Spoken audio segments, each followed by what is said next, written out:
Hello, I'm Isaac Hayes III, founder and CEO of Fanbase, and I'm here with a very important message. We are at a turning point in the Black community where we must have equity in the apps we use that scale to billions of dollars. But this time, we own the infrastructure, we own the culture, and we shape the future.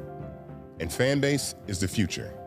Fanbase combines the free functionality of Instagram, TikTok, and YouTube into an all-in-one platform built for the evolution of social media and monetization. With over 1.4 million users, that's real proof that we are shifting the conversation of tech ownership and equity for creators. So right now, I want you to go to startengine.com/fanbase and invest today.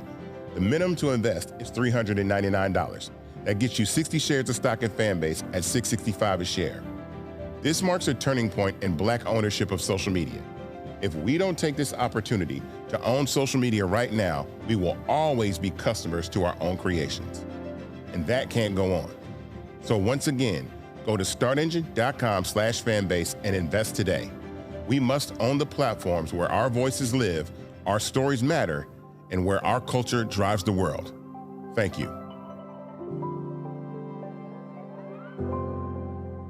Folks, Black Star Network is here.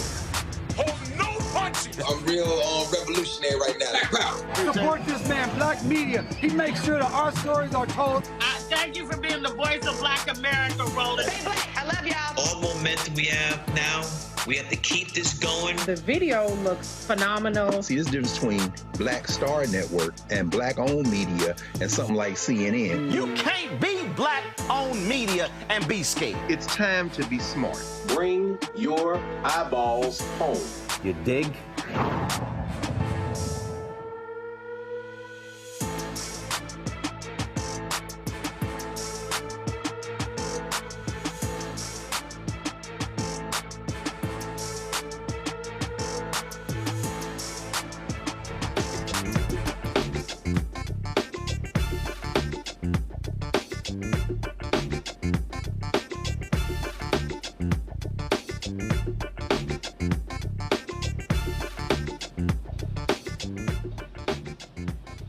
Hey, folks, today is Wednesday, October 29th, 2025, coming up on Roland Martin Unfiltered, streaming live on the Black Star Network. We're live here at Afrotech 2025 in Houston, the Georgia Brown Convention Center. Lots to talk about.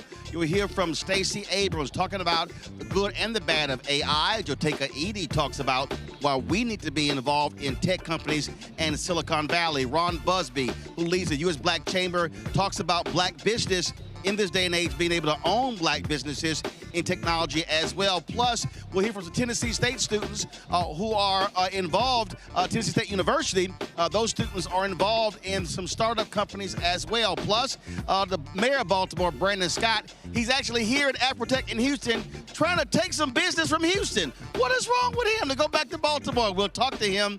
We'll also talk with the co-founder of Blavity about this conference. Plus, there's a jury verdict in the Sonya Massey trial. The white cop who shot and killed Sonia Massey will tell you what that jury has decided. Folks, it's time to bring the funk on Roland Martin Unfiltered on the Black Star Network. Let's go. He's got it. Whatever the miss, he's on it. Whatever it is, he's got the scoop, the fact, the find. And when it breaks, he's right on time and it's rolling. Best believe he's knowing. Putting it down from sports to news to politics. With entertainment just for kicks, he's rolling. It's on go, roll, roll, y'all. It's Roland Martin, yeah. Rolling with Roland now. He's funk, he's fresh, he's real, the best, you know he's Roland Martin now.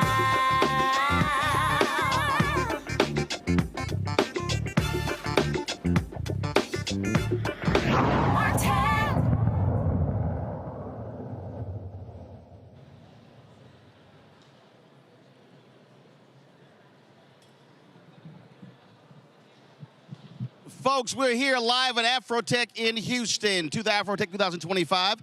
It's been a real busy day. It's a lot we got to talk about. Let's get right to it. Joining us right now is the mayor of Baltimore, Brandon Scott. Mayor, how you doing? I'm good, Uncle Roland. How are you? I'm doing great. Talk about what you're doing here. Your development folks are here, talking to various folks here, selling your city as a destination for technology on the Eastern Seaboard. Yeah, listen, Baltimore has a very vibrant tech community. When you think about the universities that we have there, with the startups that are starting there with us, really being focused on trying to grow those Black startups and make sure that they stay in Baltimore, a Black city. That's why we're here, but also here to talk about all the renaissance that is happening in Baltimore City in many different ways, whether it's Upsurge or Techstars. We have so much going on in the world of tech, and we want to remind people that Baltimore is a city that, yes, we're known for A's and meds. Yes, we're known for our great port. We also are a tech hub and want people to know that we're going to continue to invest in and grow that in our city. There are some core things that businesses look at. They look at crime, they look at education, they look at access. And so you've really been emphasizing the dramatic drop in crime and really the resurgence of Baltimore. Yeah, when you're talking, as you and I are talking today, Roland, Baltimore has the fewest amount of homicides on this day in any year on record. And that's still too much for me. I want us to continue to drive that down. We're talking about a 40% reduction over the last 4 years, a 31% reduction from last year, which is a historic low. We're going to do that. But we're also making the investments into our education system. No city in the country has built or renovated more new schools over this past few years than Baltimore, right? 12 in my time in office, soon to be 13 and 14 in the months to come. That's what we're talking about, those historic amounts of investments that we're making into our communities, in particular, black communities that were disinvested in on purpose. There has been no better time for people to get in on the black renaissance in Baltimore. All right, and the point here is that if you invest in people, then you're going to see what happens. John Hope Bryan always says, you don't see riots in neighborhoods with a credit score of 700 or higher. So when you invest in housing, when you invest in education, when you invest in resources, then you're going to see that decline in crime. Listen, yes, we know that when you look at any city, where you see where there's crime, you see disinvestment. And we have to be very importantly raise this. It was intentional disinvestment. Folks didn't just wake up and say they don't want stuff in their neighborhood. Their neighborhoods were redlined. My city is the birthplace of housing redlining, and that's why we're going through legislative and policy efforts to undo that as well, while investing hundreds of millions of dollars into housing projects that will stall. And we even have a $3 billion 15-year plan to eliminate vacant housing in Baltimore City, all while continuing to implement my comprehensive violence prevention plan to drive violence down in Baltimore. It's got to be driving your haters real bad, because they were talking trash, trying to term limit, all this sort of stuff. They were predicting you were going to get blown out. You got some right-wing media folks always attacking you. And so clearly you must sit here saying, God said, I will prepare a table in the presence of my enemies. Well, listen, there's nothing that I like better than pressure. And one thing a hater is going to do that is hate. But when you're working for the people, when you're working for the folks that have not, when you're working for the folks that have been ignored and put down upon and everything else, those who have historically had the power, those who sat in rooms rolling and deciding who the mayor of Baltimore was and put their thumb on what that person can and can't do, they're not just going to give that up. So for them to be attacking me every day, it's not about me. It's about attacking someone who does not owe them anything, someone who will not just say yes to them because of who they are, and someone who's always going to do what's right by the people. And that's what people fear. They fear people who do not fear them and will not carry out their will and will represent the masses of people in my city. So I wear it as a badge of honor. And how does it feel to have a mayor from Baltimore, have a governor who's from Baltimore, who cares for the city, who's a Democrat, as opposed to having a Republican governor who was always attacking Baltimore? It's like night and day. It took about 8 months for the former governor to actually meet with me. I talk to my governor every day on the phone, at least, right? I don't have to worry about whether he's going to be a partner in the work or he's going to be attacking the city. He's going to be a partner at that table every day of how we can make Baltimore the most successful we can be. Because as he would say if he were talking to you, in order for it to be Maryland's decade, it has to be Baltimore's time. All right, then. Well, Mayor, it's always good to see you. Keep doing your handling your business. And I hate the fact I was not in town when my Texans played the Ravens. It's okay. You listen, that only happen once in a blue moon. Just remind Texans don't get out of hand. But Lamar is back. So holler at us in January when the weather breaks. We'll do that. Mayor Brandon Scott, I appreciate it, my brother. Thanks so much. I appreciate it. All right, folks, we're going to slide the mayor out. We're going to slide in a couple of folks who I know very well. Native Land Pod, you've got Tiffany Cross, you got Angela Rye. They over there giving hugs to the mayor and everything, so go ahead. That's right. Go ahead and seat them. Hi, Ro. Hey, what's happening? You look great. I'm just chilling. I love the outfit. You know, I'm just, look, I checked the weather, so the temperature dropped by 20 degrees from yesterday. Yes. So I said, let's go break out the Kente. Thank you for welcoming us to your hometown of Houston. Born and raised here, baby. One thing Ro gonna have is a dashiki outfit on. Yes. And this, of course, was custom made in Ghana, so this ain't no regular dashiki. I love it. Oh, Lord. Oh, Lord. All right, what y'all doing here? We had a panel. We partners with Google, and so we just had a great roundtable with them. And we also were on the main stage earlier talking about Native Land Pod and how we're meeting the moments and just enjoying Afrotech. Really got to connect with some amazing young Black folks doing amazing things. So it's been great. First time here? First time at Afrotech? Yes. You're first? This is not my first time at Afrotech, but it just feels good right now. Like, this is energy that we're not feeling in the country. So for them to descend on Houston in this way, something you care very deeply about. Of course. With all of this Black melanin magic, I'm happy. Well, yeah, I mean, first of all, listen, there's a whole lot going on. Of course, we know upwards of 400,000 Black women who've lost their jobs. Black unemployment, especially for Black men, is much higher under Trump than it was under Biden-Harris. You see the constant efforts to defund Black America in every way. And we've always talked about this here in our group chats and personally, that this is a moment where Black folks must be unified, must be working together, and must understand how we must organize and mobilize. And conferences like this allow for the collaboration and the conversation back and forth to know who's doing what and how we can partner. Well, I want to say to you, Roland, on that note, because something that we can celebrate you for is any place Black folks gather, Roland Martin, unfiltered, is there. He is pulling up with his Ro-mobile. But it really does. We had a NABJ member pass away, and Ro live streamed the funeral. So it was just a moment. I don't think there's ever been a place where there's a large enough Black gathering and you have not met the moment. And I know it's exhausting. I know it's a lot of work. This setup, I don't know if the home audience can tell, but this is an expansive setup. It costs money to do this. So let's get one of the remote cameras. A wide and let's shoot shot. it from this side over here, Anthony. Anthony, get the remote camera, shoot that way people can see the whole setup. And don't get my back. Or we're gonna add. So we add the new. This is an 18-foot crane we added. Beautiful. So let's go to that shot. Let's get a shot of the whole setup. But go ahead. This is expensive, y'all. Yeah, it costs a few coins. But you do it because you meet the moment, and I think that's why Black folks are so in debt to you, bearing witness at this time. It's a very important time for journalism, an important time for Black folks. And in our group chat, I just feel fortunate to have access to you. Anytime I want, I get to text and call Uncle Ro. And see, y'all gotta understand. Wait, Ro, the difference between you and Tiff is you respond. Yes. Let me tell you, let me tell y'all how Black the group chat is. Y'all telling all the business. Don't have them looking for this group chat. Angela had a Ethernet issue. She was like, Roland, I need you to give me a call. And then she was on the phone with somebody. She's like, hey, the Genius Bar just called, so I got to call you back. You know what's crazy? I made 2 calls to Comcast and to Ro. And Ro had a better solution than Comcast did. When I tell you that man came out and said, you might need a backup provider. They were so mad because, you know, it was a little VIP line. They were like, they told you to get a backup where? Like, can I ask you a question, Ro? Because I think this is a question that we've been asked so many times.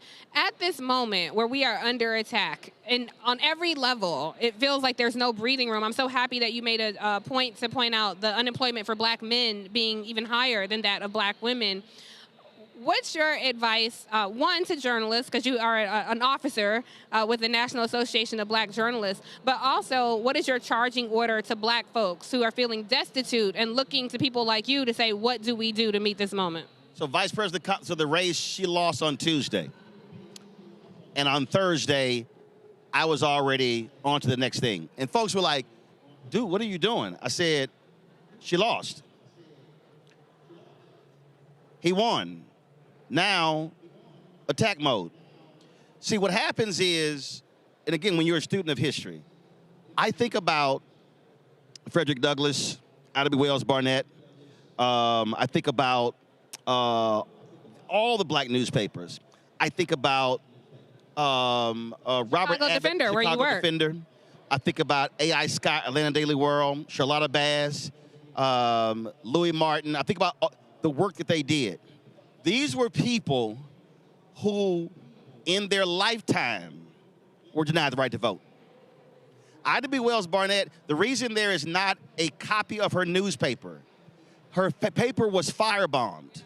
They blew up her office, and there was a bounty on her head, and she was still writing about lynching. So when I see folk today, with all that we have, and even though these are tough times, I go, wait a minute. This is absolutely not the moment to quit. Because if some folk before us quit, we couldn't even be sitting right here. And so I've got 2 of my nieces who are running around here working with my show. And then my other little niece, she's sitting over there. She just graduated from law school. She just passed the bar. Hey, congratulations. Chloe just passed the bar. Come on, your hair's half combed, so I'm gonna come show you. So I showed her. So the point is, so for me, get over here, shut up. Get over here. Shut up. Let me tell you what happened. Chloe was in law school, was begging me to buy her a bag. I was like, I ain't buying you nothing else. So I put on my social media, and my followers sent her some money to buy her a law bag. So what I'm trying to explain to people, okay, we know you're a Delta, we know. So here's what I explain to people. The fight is for my 9 nieces and 4 nephews. Yes. So that's how we have to be thinking and operating. And so if we're sitting here just so frustrated and so sad, then you can't focus on work. And that's what it boils down to. But I do believe, too, that people are motivated by different things. Yes. Some people can get to optimism. Some folks are motivated by rage, by anger, by frustration, by wrath, in this moment. I'm trying not to Dr. King said, you have to channel. I'm telling you something. He said, channel your rage. But go ahead. Go ahead. It's a flow. It's not flowing right now. All I was going to say was, for some people, that rage is so destructive that they can't get to anything productive. I'm one of those people. I had to repurpose the energy into something more positive and spend more time around our community members who are solving these problems every day. And some of them in the South, like where you're from here in Texas, are like, child, we've been in fascism. Y'all just now joining, not even the party, but joining, where we've been. The problem is, and I think that this is the one urging that I would have for people in the South, is to say, you had some place where you could appeal, though, for cover. That's gone. Right? It was fascism in the South, but you could appeal to the federal government, even in some degrees under some Republican administrations. Right. It is now being handed down from the very top. That's different. But this is where we have to remind people, this is what happens when you check out. This is what happens when you are so frustrated. You say, well, I don't like what you did in dealing with Gaza. And that's a huge issue. But the reality is there were black people who saw what America did in partnering with the racist apartheid regime in South Africa. Yeah. And black folks said, oh, no. We're going to shut this down. That's where the boycotts came from, the economic boycotts. So to me, our folk have to understand is there's a way to shut them down. You can vote them out. What frustrates me, because y'all were talking to Gary Chambers, is Louisiana, 1/3 black. Texas, more registered, more eligible black voters in this state than any state in America. When you look at some of these other states, Georgia, 1 million black folks who didn't vote in November. 616,000 who didn't vote in North Carolina.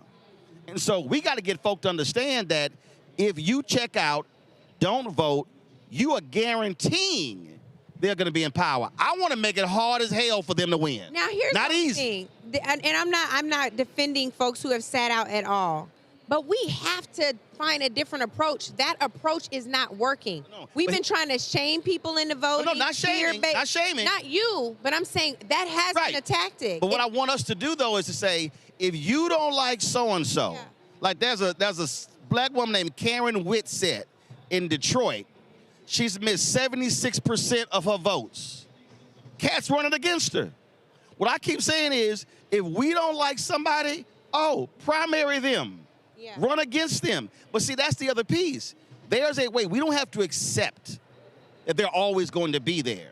And I think a lot of times folks say, well, ain't nothing we can really do. I think that's the part. There has to be a conversation around telling people not to get comfortable when their very elected official has gotten comfortable, to the point of Miss Karen, right?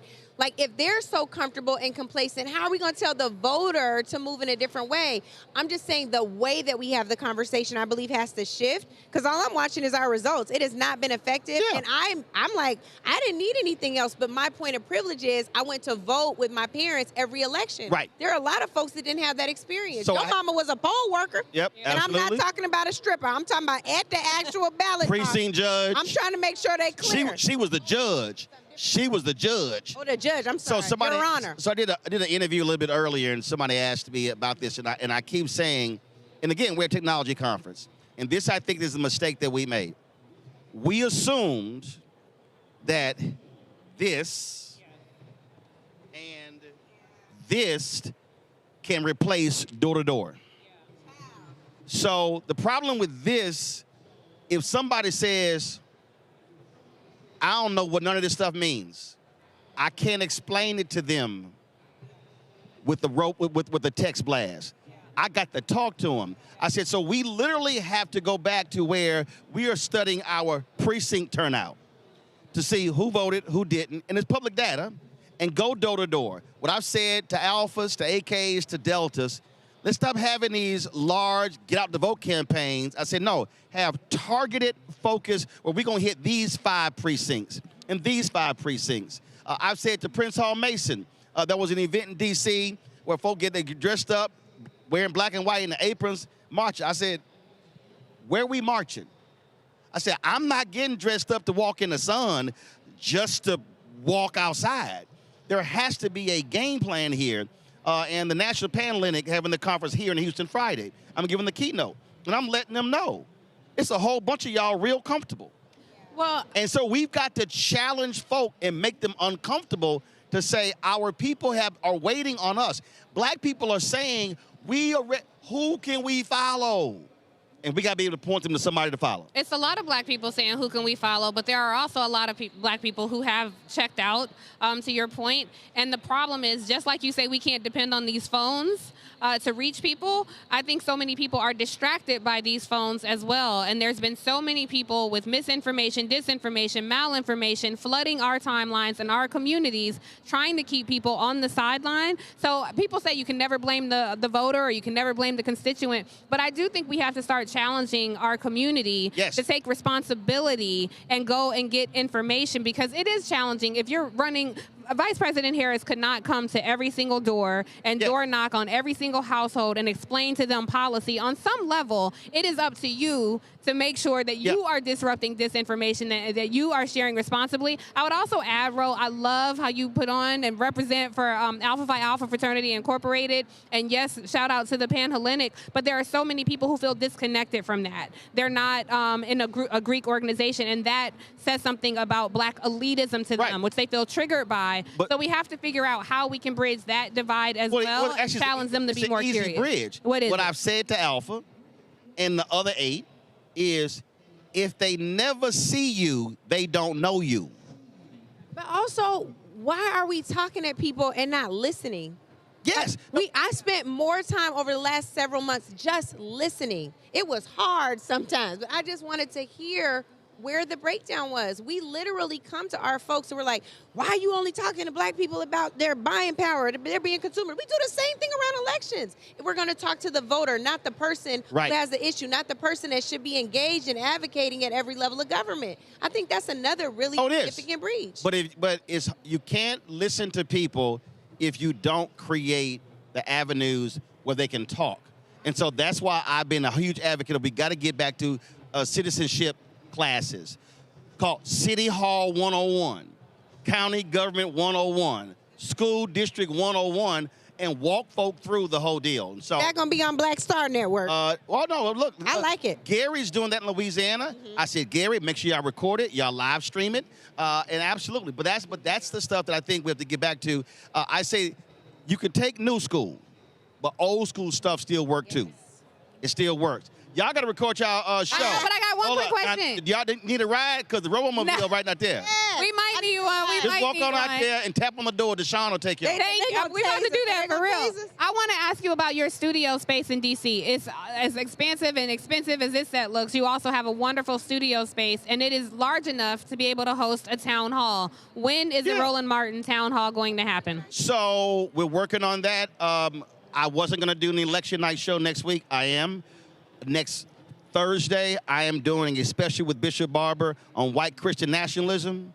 And so we're working on that. But then, yeah, we can fit about 75 to 80 people in there. So that's the next thing that we're working on.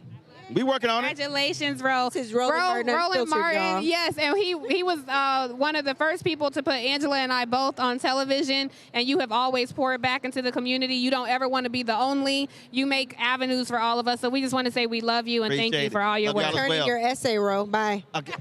Yeah, okay, there you go again. All right. All right, we're going to take a quick break. When we come back on Roland Martin Unfiltered, we'll talk with one of the co-founders of Blavity, talking about this conference and what it means. You're watching Roland Martin Unfiltered right here from Afrotech 2025 in my hometown of Houston. We'll be right back.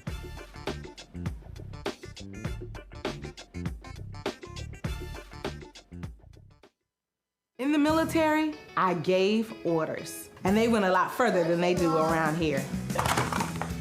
If there's one thing I've learned as a mom and foster parent of more kids than I can count, investing in their future isn't a choice. In Richmond, I'll fight for Stafford's fair share for our schools. Smaller class sizes, better teacher pay, and more vocational training. I'm Stacey Carroll, and I'll fight to get our kids' future in order. Nicole Cole knows the cornerstone of a successful life starts here. Virginia Public Schools gave Nicole an excellent education. They helped her become a small business owner, family financial planner, mother, and community leader. Now, after 4 years on the Spotsylvania School Board, Nicole is running for delegate to meet the needs of all students. As our delegate, Nicole will fully fund our schools, raise teacher salaries, and help graduating students stay in our communities. Nicole Cole for delegate. For us, for our future. As a pastor, I hear a lot about trips to the doctor, bills piling up, jobs being lost. So as your delegate, I went to work writing laws that protect families, helping parents care for their disabled children, capping insulin costs, lowering prescription prices, and investing in our police and schools. I'm Josh Cole, and as your delegate, I'm working to keep us strong and safe. I'm Bishop T.D. Jakes, and you're watching Roland Martin Unfiltered.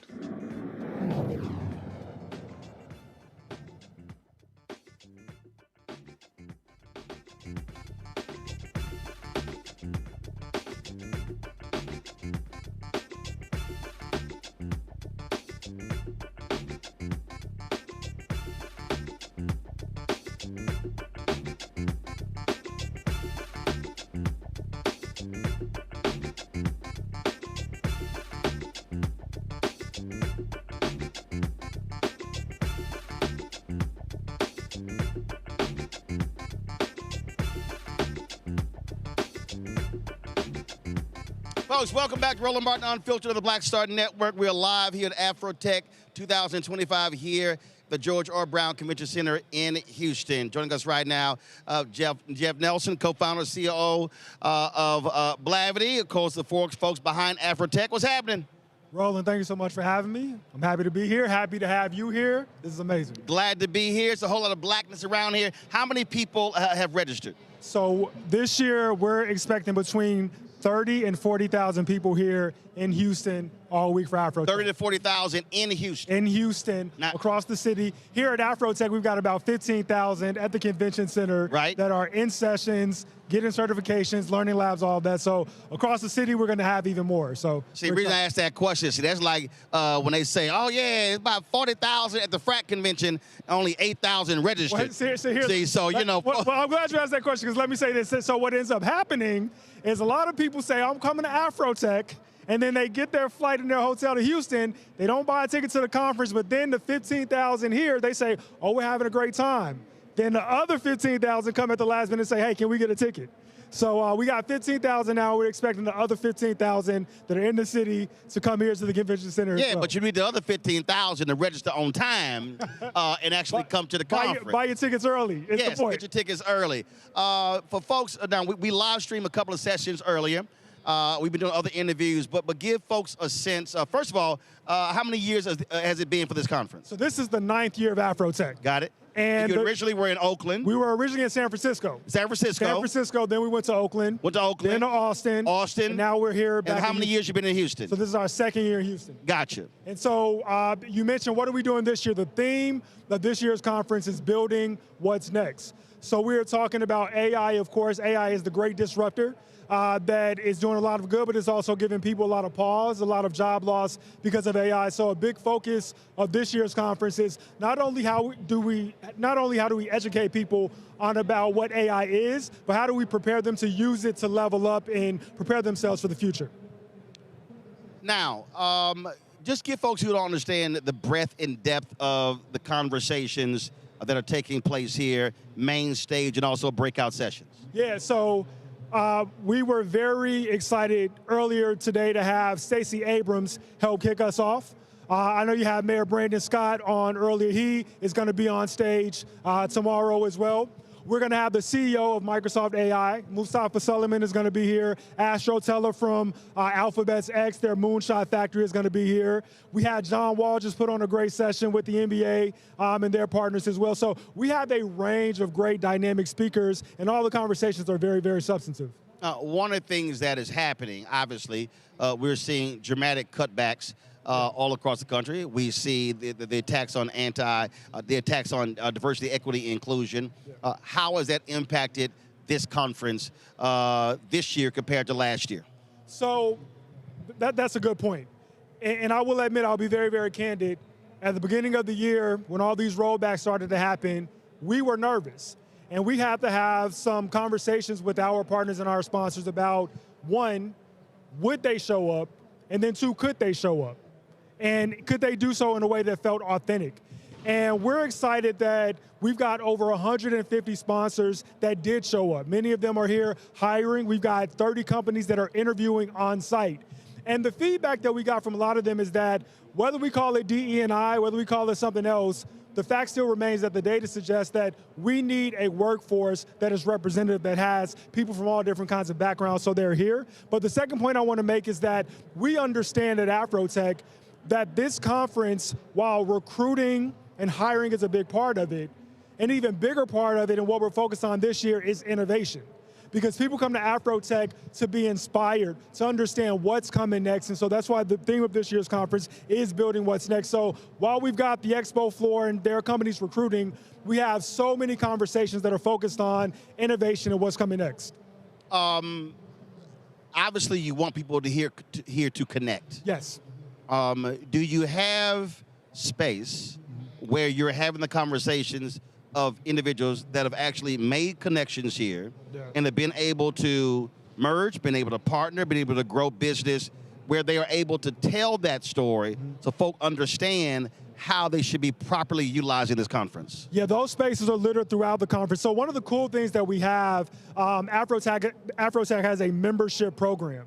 So you can come to conference, but we also have a year-round membership program, and part of that is something we call Founder Circle. And Founder Circle is made up of entrepreneurs in our network that have come to Afrotech and they've met their co-founder, they've gotten venture capital funding, they've built connections, met mentors, and they are engaged all year round and they are here as part of the programming. So that's one example of how we build those spaces where people can say, hey, here's how Afrotech has helped to catapult me, and this is why I want to come back and why I want to continue to be a part of it. When you talked about the sponsors, this is what I've said, is that these attacks that we've seen also shows us who's real and who wasn't. Absolutely. Absolutely. So the folks who are really committed are the ones who said, no, we see value. Exactly. And the ones who are playing games are the ones who cut and ran. Yeah, absolutely. I mean, Roland, you said it. This expo floor, I said there are 150 companies. There should be more, right? There should be 300. There should be 400. There should be, this expo hall should be filled with companies who should see the value, but we see the ones who do and we see the ones who don't, and that speaks for itself. I mean, listen, with our Black Journalists Convention, normally we have more than 100. There were 37 this year. Wow. 37. That's insane. That's how crazy it was. And what I keep talking about, I need our people to understand, and I frame it this way. I said, what we are seeing is a massive effort to defund Black America, where every facet of Black America is being attacked. And what a lot of people don't realize is, because of these attacks, nearly every Black nonprofit has faced a massive drop in resources. So it goes beyond just for-profit entities. It's also impacting Black nonprofits. Absolutely. Well, you know, one of the interesting conversations we had earlier was about AI and all the data that is training AI. A lot of that is data that we are producing, content that our community is putting on social media. Then you have companies that release new AI models where you can generate on-demand videos of MLK and all these kinds of things that are not only using our likeness, but are using what's trendy in our community. And to your point, we are not participating in the benefits of it. And furthermore, there is this concerted effort to erase what we benefit from. And that's concerning, and that's why these spaces are so important. But also, I think the ownership piece. Because there's so many of us with massive talents that have been doing it for somebody else, realizing that, wait a minute, I could take my own ideas, now green light my own ideas, and not ask for permission. Well, that's what I love about AI. AI is the great equalizer, right? AI, it gives us the opportunity where we're only limited by our imagination. And some of the most imaginative people I know are people in our community, are Black people, are diverse people, are underrepresented people. And so if Afrotech can be a platform and continue to be a platform that educates, but not only does that, gives the connections and the capital, the community, the funding that our community needs to take their imagination and make a reality, then that's how we can take back economic empowerment that we so desperately need. Well, and on that particular point, Stacey talked about it as well. When we speak about AI, we speak about Chat GPT, and frankly, it's bias, if you will, that where we're devoid of it. When we are also utilizing these tools and infusing them with our information, we're also altering AI. Yes. That's very, very true. And that's why it's so important to understand how it works, right? People can use it and they think they get some benefit from it, but when you use it, you are altering it, right? You are impacting those models in ways that you may understand or you may not understand, and it's important to understand those implications. And so that's why, you know, my background is in AI research and development. And I think that AI has a lot of benefits, but if we don't have some serious conversations about ethics in AI, about regulation, about governance, but also about public policy. Because one of the things I'm passionate about is if AI is going to be displacing all these jobs, if we're talking about AI agents, which, you know, I'm passionate about, I think the idea that AI can help to automate a lot more of the work that we do, especially white-collar work, especially work that happens in an office setting.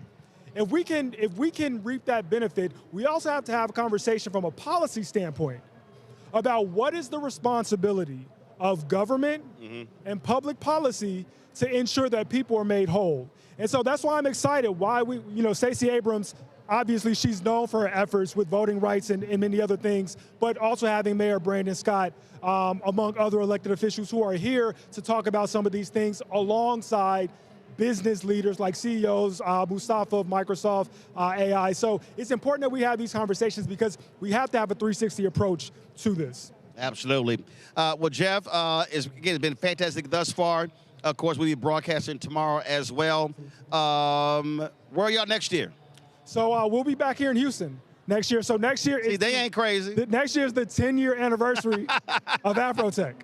So we'll be back here again. I think we'll make an official announcement on stage. I don't know if I mean the cat's out of the bag, but we will be back here in Houston. There's more people watching who's going to be in that room. Go ahead and make it right now. You good. You good. So we'll be back in Houston next year. And to those, like we talked about earlier, we got the ones who are here at the convention center and the ones who come to the city and then they get their ticket late. Buy your early bird ticket.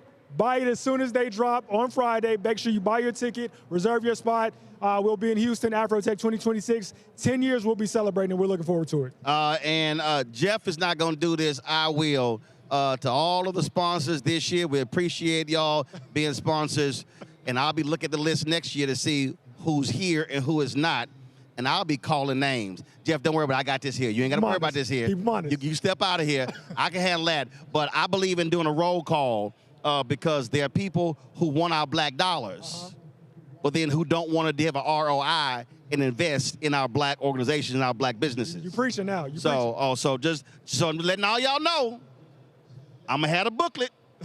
I'm going to be checking to see, because you know I'm already go back and check to see who was here last year. I know and who's here this year. Oh, tomorrow is going to be a roll call. You know. I already know. All y'all who were here last year, and you're not at Afrotech this year, I'm calling your name tomorrow. I'm just letting y'all know. I love it. So Carol, everybody in the control room, look for my email to pull logos. I'm just letting y'all know. See, that's how I roll. I appreciate it, Roland. Thank you so much for being here, man. I appreciate it. Thanks a bunch. Thank you. Folks, we're going to go to a break. We come back, lots to hear from. We're going to hear from Stacey Abrams. We hear from Tennessee State University students who are here getting some advice for their projects. We'll be hearing from Ron Busby, the U.S. Black Chamber, Inc., and so many others. Some great conversations right here, Roland Martin Unfiltered on the Black Star Network, live at Afrotech here at the George R. Brown Convention Center in my hometown of Houston. Back in a moment.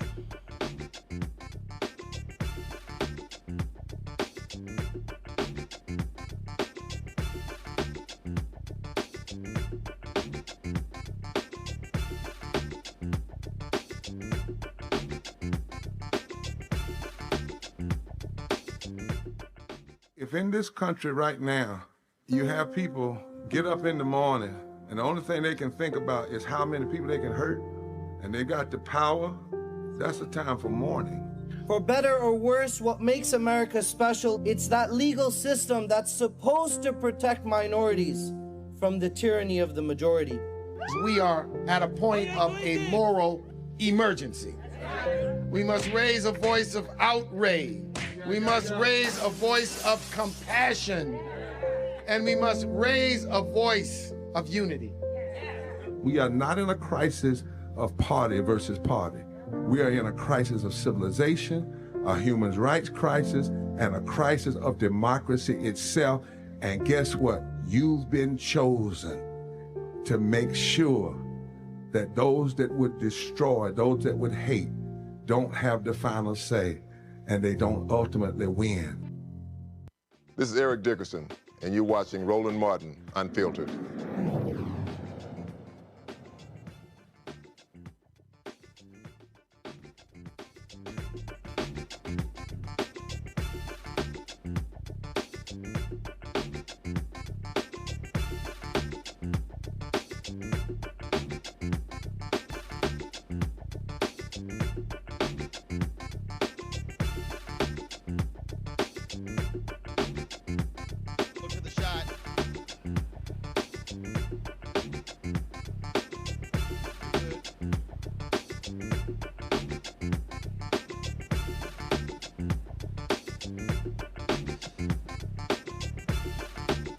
All right, folks, welcome back to Afrotech here in Houston. Let's talk about a news story that we've been covering for some time. The white former deputy sheriff who shot and killed Sonya Massey was convicted today of second-degree murder.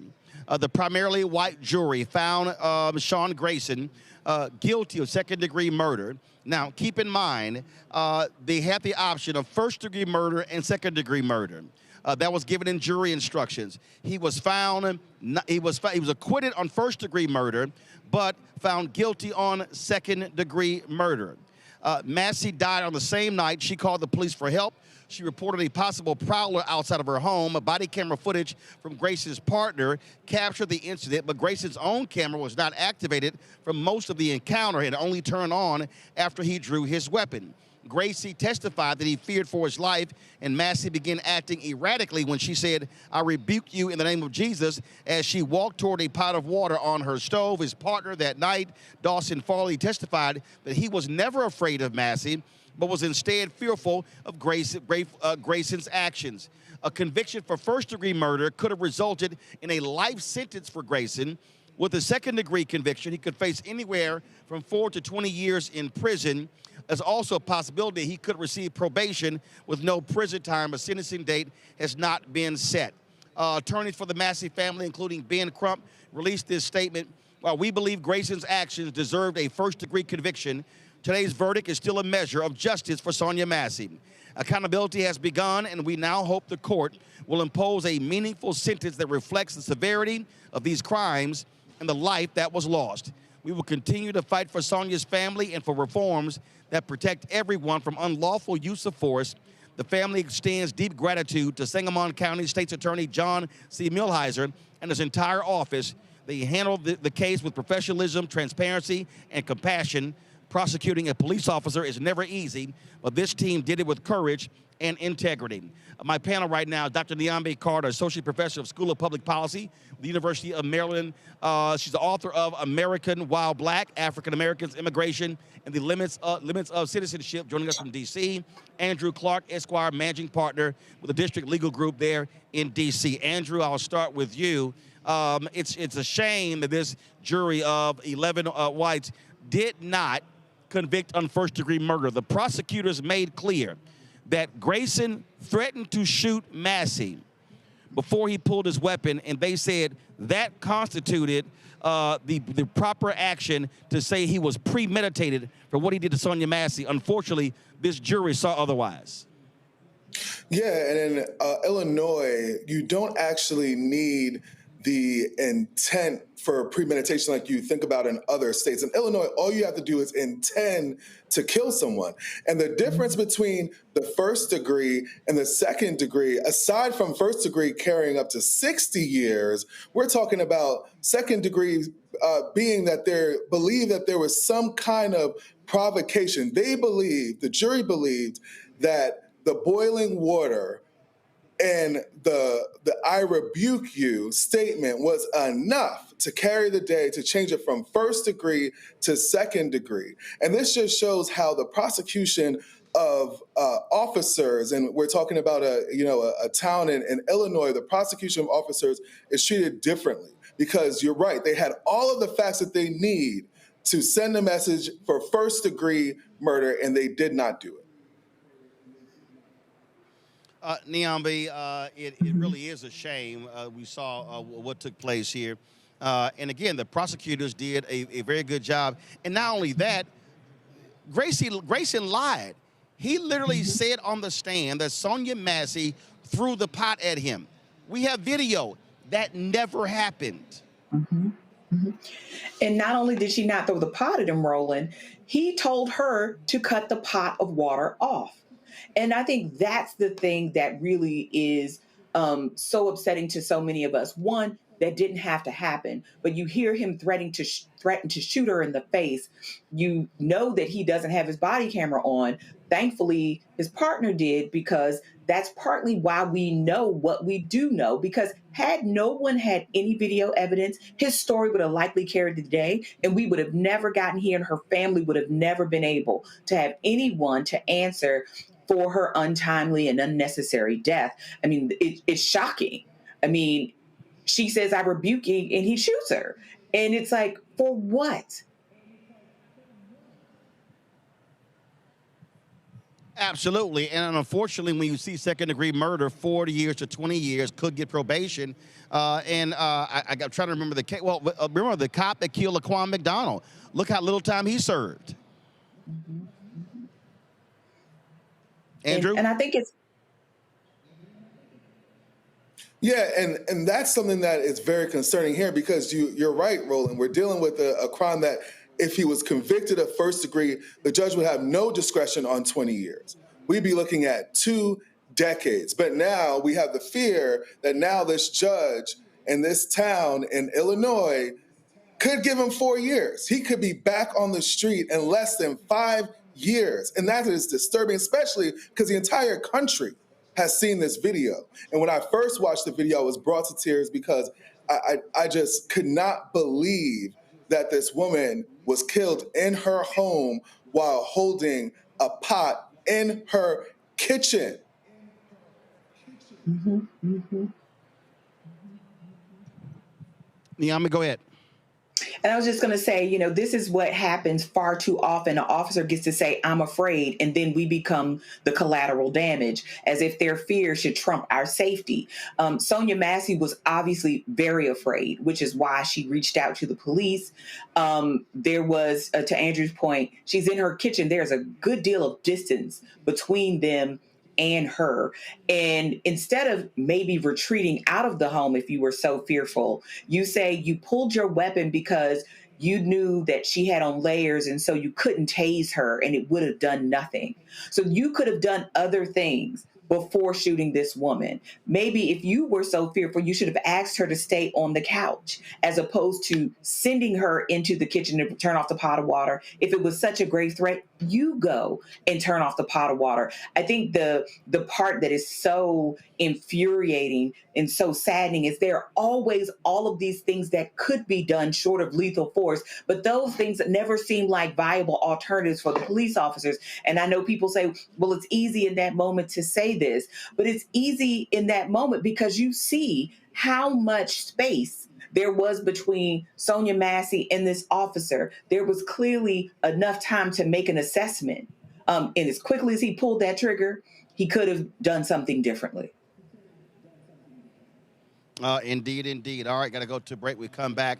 We hear from Stacey Abrams, who spoke here at Afrotech, talking about AI, how it can be used for good or evil, and the role that African Americans should be playing in that. Folks, you're watching Roland Martin Unfiltered here at the Black Star Network at Afrotech here in Houston. Don't forget to support the work that we do. If you want to join our Brina Funk fan club, your contributions make it possible for us to travel around this country covering the stories others ignore. So if you want to give to us via Cash App, use a striped QR code. You see it right here in the bottom left-hand corner. PayPal is R Martin Unfiltered. Venmo is RM Unfiltered. Zelle, Roland at RolandSMartin.com. Roland at RolandMartinUnfiltered.com.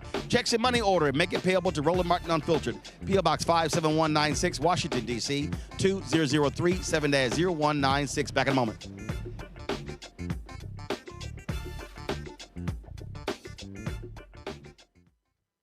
This week on A Balanced Life with Dr. Jackie, we're continuing our series of putting in the work, A Chef's Journey. Are you an aspiring chef? Someone who already has a business, trying to figure out what your next steps will be, who to talk to, and how to get there? Well, on this week's show, our great guests and wonderful chefs will talk to you about what it means to discover your purpose, your why of being in the kitchen, and then knowing how to put a business together. The menu controls everything. The menu determines everything.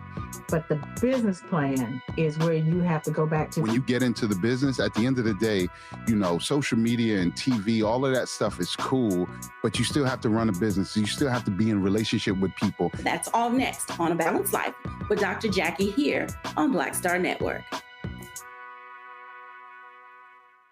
This week on The Other Side of Change. Book bans anti-intellectualism and Trump's continued war on wisdom. This is a coordinated backlash to progress. At the end of the day, conservatives realized that they couldn't win a debate on facts. They started using our language against us, right? Remember when we were all woke and the woke movement and all that kind of stuff?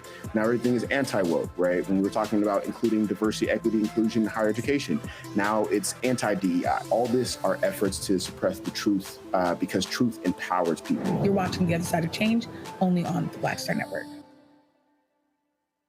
Melanie Campbell, National Coalition on Black Civic Participation and Black Women's Roundtable. And we are watching Roland Martin Unfiltered all day, every day, 24/7. Spread the word.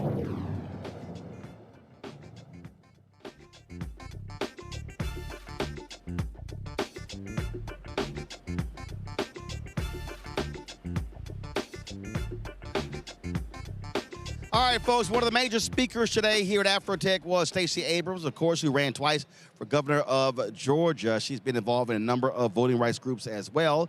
She and I sat down for a conversation. Check it out. Stacey, somebody's probably asking, what the hell are you doing here in Afrotech? Well, I am with my people. I recently wrote a novel called Coded Justice that focuses on the intersection of AI, DEI, and veterans healthcare. And I really wanted to explore the conversation about what does DEI mean for our communities, but what does it mean as part of the larger evolution of our society, and what does it mean for democracy? And Afrotech is the place to be. Where'd the idea come from?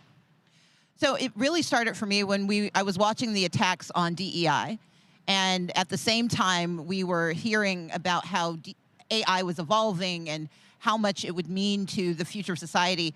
And I wanted to think of a way to connect the dots for people who see them as separate conversations. But we know that if DEI is not embedded in how we think about how we build the world, then too many of us are going to get left out and left behind. And AI as a technology has the ability to really revolutionize who we are and how we are served, but not if it can't see us, and worse, not if it is weaponized against us. And there's no community that more reflects the importance of both DEI, but also of a government and a society that takes care of its own than thinking about our veterans and what happens with their health care.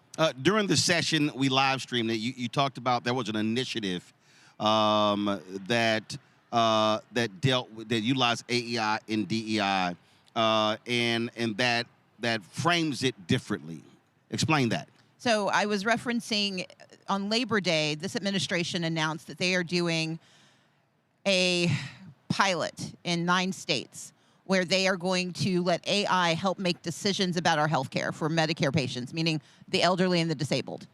The issue is that a few weeks later, the same administration said that it is unlawful to use AI to use DEI to train AI models, meaning you have the responsibility to serve a population you can't understand. Because what we know is the folks who are creating this are largely white. And so therefore it's being defined through a white prism. Well, most of our research, I mean, we know that in healthcare in particular. Wait a minute, how the cameras on these devices are set, and it's not built for our skin tone. It isn't. And so we know, so Joy Bulamwini is this amazing doctor who wrote a book called Unmasking AI. And she really explored the issue of what they refer to as algorithmic justice.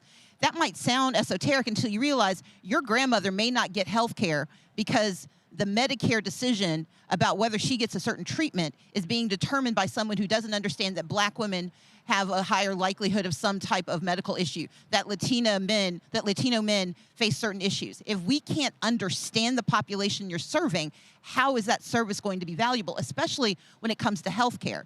And so the work that I've been doing, especially using coded justice as a point of entry, is about how do we make sure we understand this isn't just sci-fi, this is our everyday. Right. Well, it's sort of like when the NFL had racism embedded in how it provided coverage to former athletes who had injuries. Yeah. They was literally, the Black athletes, they're not as smart. I mean, it was literally in the medical decision as to grant who gets coverage. The American Psychological Association recently, I think, apologized for its refusal for many years to understand that its pronouncements about mental health had a racial bias. And we've got to remember, DEI is not just race. It is ethnicity, but it's also ability. It is whether or not you have mental illnesses. It's about whether you have physical disabilities. And if we aren't allowed to understand the majority of our population, if we can't navigate and research and learn, if information is denied, then the services provided are wrong. And one of the things you kept emphasizing, we have to take it upon ourselves to educate our own community about really how broad this is now being used. We did a story of a young man. They were utilizing AI, and the software thought that his bag of Doritos was a weapon. Yeah. I mean, we're now talking about, my goodness, cops could have been dispatched, guns drawn, and now we've got another situation of a young brother shot and killed because he had some Doritos. Exactly. Part of what we have to understand about the intersection of AI and DEI, AI is a technology. It is a tool. But the people who use the tools are what we have to be concerned about. You can use it for good, or you can use it for evil. Exactly. Tools can be used to build or destroy. And the information those tools possess determine the quality of the services they can provide. And when you live in a nation that right now is erasing information, is cutting research, is outlawing knowledge. I mean, just here in Texas, they just forced the ouster of the head of the Alamo, the association that was doing the Alamo. The Alamo Trust. The Alamo Trust. They forced her out because she said, we've got to consider the indigenous people, the enslaved who were part of what led to the Alamo. When she was forced out, not because she said anything wrong, but because she told the truth. Right. She was forced out because Texas Lieutenant Governor Dan Patrick is a MAGA idiot. He wants to deny the issue of race. Listen, Dan Patrick used to be a sportscaster at KHOU TV here.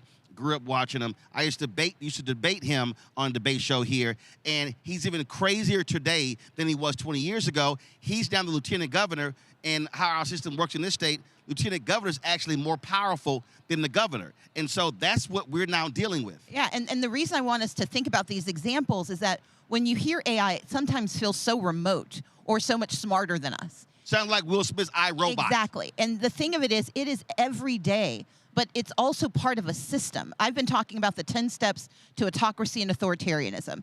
There are 10 things that autocrats do, that authoritarians do, to seize power from a democracy. And among those powers, among those steps, is they gut government so it doesn't work. They fire people who aren't loyalists. They expand powers they don't possess. They use powers they possess to do things that are wrong. And if AI is one of the technologies they can use to leverage this power, we lose democracy even faster. But one of the core pillars is that they go after communities that they consider vulnerable. DEI is the central pillar of a pluralistic democracy. It is no mistake that when this administration took power, and for the 2 years preceding it, DEI was under attack. They attacked it because DEI is the centerpiece that holds up all of our democracy, because if you can remove access to the 13th, 14th, and 15th Amendment, if you can get rid of the Americans with Disabilities Act, if you can gut Title I education, if you can deny SNAP benefits and Medicaid to the vulnerable, what you can do is collapse people's belief in democracy and replace it with authoritarianism that means that we never have freedom again. But we've got to fight back, and part of the way we can fight back includes the tools of AI. Well, the points you just made there, many times in speeches that I give, I talk about how all of these groups should be thanking black people. That if you're disabled and you're talking about the American Disabilities Act, you should thank black people. That's 64 Civil Rights Act. If you're a woman and you are an engineer, a doctor, and you went to one of these grad schools, Title IX. That's a provision of the Civil Rights Act. That's DEI. And unfortunately, when we talk about civil rights in this country, is so many people who want to define it as black, and the reality is we know what we fought for, but also, if you gay and you happy about same-sex marriage, you better thank black folks for that 14th Amendment Equal Protection Clause. And so what we're up against is, and what I framed it, specifically for us, I said, this is a massive effort to completely defund black America. They are attacking business, academic, nonprofits, social groups, the entire black infrastructure. That's what they want to take out or massively weaken. So I think you're absolutely right. And the reason I use DEI as well as civil rights is the way we describe it, but you also have to use the language, and you have to understand those who are attacking you. The reason they say DEI is that they were able to demonize the language to make us run away from it, but they know what they're talking about. Oh, Christopher Rufo was very clear. They said first with CRT, we want to put anything dealing with diversity under that banner. Exactly, and the reality is... Then it was woke the next year, then it was DEI. Exactly, but DEI has always been expansive. DEI has always contained all of the laws and the rules and the regulations that have made this country accessible, and you're right. Almost every one of those rules had to be created in order to cure America's original sin towards black people. But the reality for everyone else is to know that they start with us. They never stop with us. Right. They practice their harm on us. See, they I think mistake. Here's the mistake. I think what happened with DEI when the attack started, and I was trying to combat as much as I could. The problem was there are many of us. We were framing it within 75% of the DEI jobs are white folks, and I'm like, okay, those are DEI jobs. I'm like, first of all, guys, chief diversity officer was before that one. Before that, it was the community affair. I said, look, there's a long line coming from the 1960s. I said, the problem that y'all understand is all of the programming, all of the investment falls under that banner. Yeah. That's separate than that individual with a job title. Exactly. If you go to aprnetwork.org, we have an entire timeline of what is DEI. So if you read APR Network. APRnetwork.org. So it stands for American Pride Rises, because you're not going to take my pride from me, and you're not going to tell me that I'm not American simply because I don't look like what you expect. So American Pride Rises Network, so APRnetwork.org. We've got two things there. One, we have a timeline that lays out, just as you did, the history of how DEI came to be. And we know that this is the history they're using, because if you read Project 2025, everything they attack is everything DEI built. Right. But the second part is that we have, and this is one of the reasons I'm excited about Afrotech, we have a chatbot called Ediva, EDIVA, and you can ask them any questions about DEI. Because the reality is, as much as they may be railing against it, it's not illegal. You can't change the law with an executive order. You can't repeal a constitutional amendment with a tantrum. Which is why it's shameful with all these corporations going, well, since he signed it, we can't do this. It's not it. He doesn't, that applies to the federal government. Exactly. Not state, not county, not city, not school board, not corporation. And even his federal edicts don't work because he's covered by federal law. You can't repeal the 14th Amendment by saying, I don't like it. And so what we've got to recognize, and that's why we created APRnetwork.org, for people to understand what's under attack. You pointed it out. When Chris Rufo started with CRT, and we apologized, when he went after woke and we tried to defend, or didn't defend it, we tried to pretend we didn't use it. We have to stop letting them demonize our language, because when they can change your language, they can change your mind. And so that's our first job. And our second job is that if there are 10 steps to destroying democracy, there are 10 steps to freedom and power. And so the other website I'm going to give people is 10stepscampaign.org. That's the place where we are helping people understand what is our power and what can we do. And I want to thank you, because you've been railing about this, but also educating folks about the fact that they may be on the attack, but we don't have to be on the defense. We can be on the offense, and we can start pushing back and defending our democracy right now. We are here in Houston. I'm born and raised here. This state has the most eligible black voters of any state in the country. Next door is Louisiana. A third of that state's African American. Yet when we look at turnout numbers, they're not what they should be. I have been, talking about railing, I've been saying our goal has to be a minimum 70% threshold.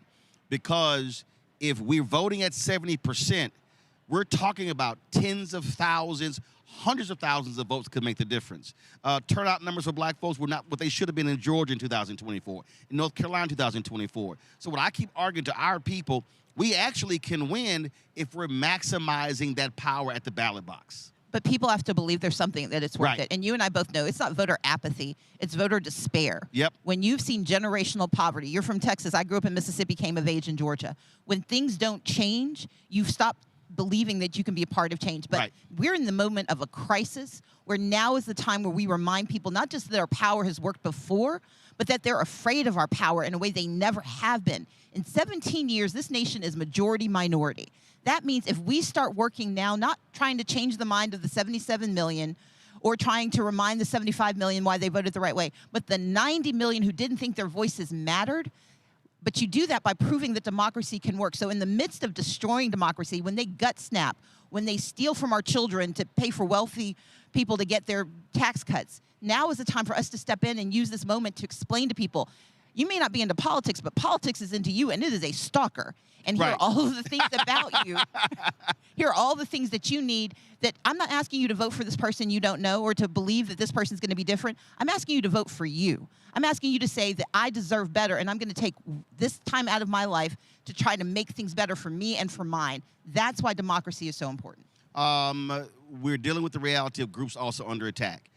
Recently, New Georgia Project shut down. Group you were very much involved with, and what I have been, and look, funding is being impacted as well. Black Voters Matter, 40% funding down, 40% as well. A lot of people are running away from this fight.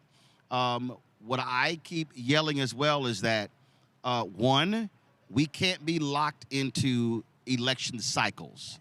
It has to be 365, 7 days a week.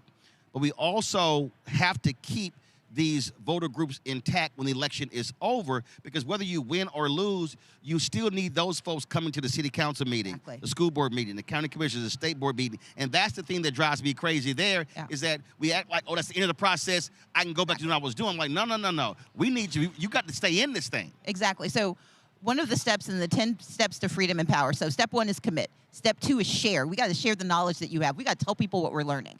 They've broken our ecosystem of media and knowledge. We got to tell people what we know. Yep. Number 3, we've got to organize. Number 4, we've got to mobilize. It's not enough to say I'm Right. mad, but you talk about the Divine Nine all the time. How are we using our organizations to mobilize to solve problems right now? Because asking someone to vote in 2 years doesn't matter if they're hungry today. Yep.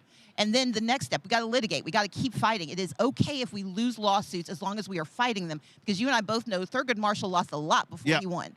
Then we have to disrupt. We've got to do these protests, but protests aren't enough. We've got to know our rights. We've got to be out there. We've got to be filming everything. Then we've got to do the work of denying them the ability to change our language. That's why I use DEI everywhere I go. But then, to your point, we've got to engage. If somebody has asked for your vote, they need to hear your voice. Yeah. The day after they get elected, that's when they should be really, really afraid, because you should be showing up everywhere. And it's not enough to go to your congressperson. Go to your city council member, because one day they want another job too. Right. And they have just as much of a stake in you getting your access to your services as anybody else does. So your school board members, your city council, your county commission, we can't let anyone off the hook. When they are trying to take our rights, Yep. everyone is responsible. And then if they won't do the job, then you elect someone new. That's step 9. Because ultimately, and I think this is where you and I spend so much of our time, we've got to demand the nation we deserve. It's not about fixing and going back to Right. getting what we had. Clearly what we had wasn't strong enough. We now have to demand what we deserve for the next round. And with this Calais decision coming out on voting rights in the next 6 months, it is more important than ever that we start understanding it's not just power in D.C., it's power in Houston, in Atlanta, in Montezuma, Georgia, in Gulfport, Mississippi. It is power at the local level that will determine our future. Last question. So let's do this here. That's your camera right there. There's somebody who is watching this. Yes. And they're saying, Stacey, I hear all that. I stood out there in Georgia, and you didn't win. And Kamala didn't win. This person for school district didn't win. And I'm tired. I want to go line dancing. I want to do boots on the ground. I want to sit. I want to rest. What do you say to that person, brother or sister, senior citizen, middle age, or somebody who's 18 to 35? What do you tell that person? That we aren't guaranteed success, but as long as we have democracy, we are guaranteed access. And every time we let them tell us we're not enough, then we are giving them permission to take from us. The 10stepscampaign.org is about how we reclaim our freedom and our power. And the reason we have to do that, I didn't win an election, but not getting the title does not exempt me from the work. Not getting what we want does not change what we need. And in a democracy, the only way you get what you need is by showing up over and over again, outlasting those who think that if they hurt you enough, you'll just go away. I'm never going anywhere. You can't get rid of me that easily. And they should not be able to tell any of us our voices don't matter, our power isn't real. Because if it wasn't real, they wouldn't be fighting so hard to take it from us. Absolutely. You gave a whole bunch of websites. Just two. The 2 to learn about DEI and what's under attack, and then 10stepscampaign.org to learn how to fight back. The only 2 things you need to know. All right, Stacey, appreciate it. Good to see you. Roland, thanks for having me. I Thanks a lot. appreciate it.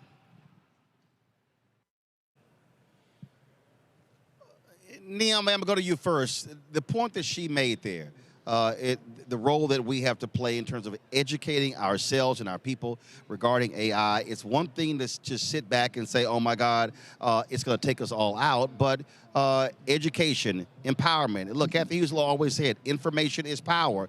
And so it's absolutely important that we are educating as many of our folks as possible about where we're going with this technology.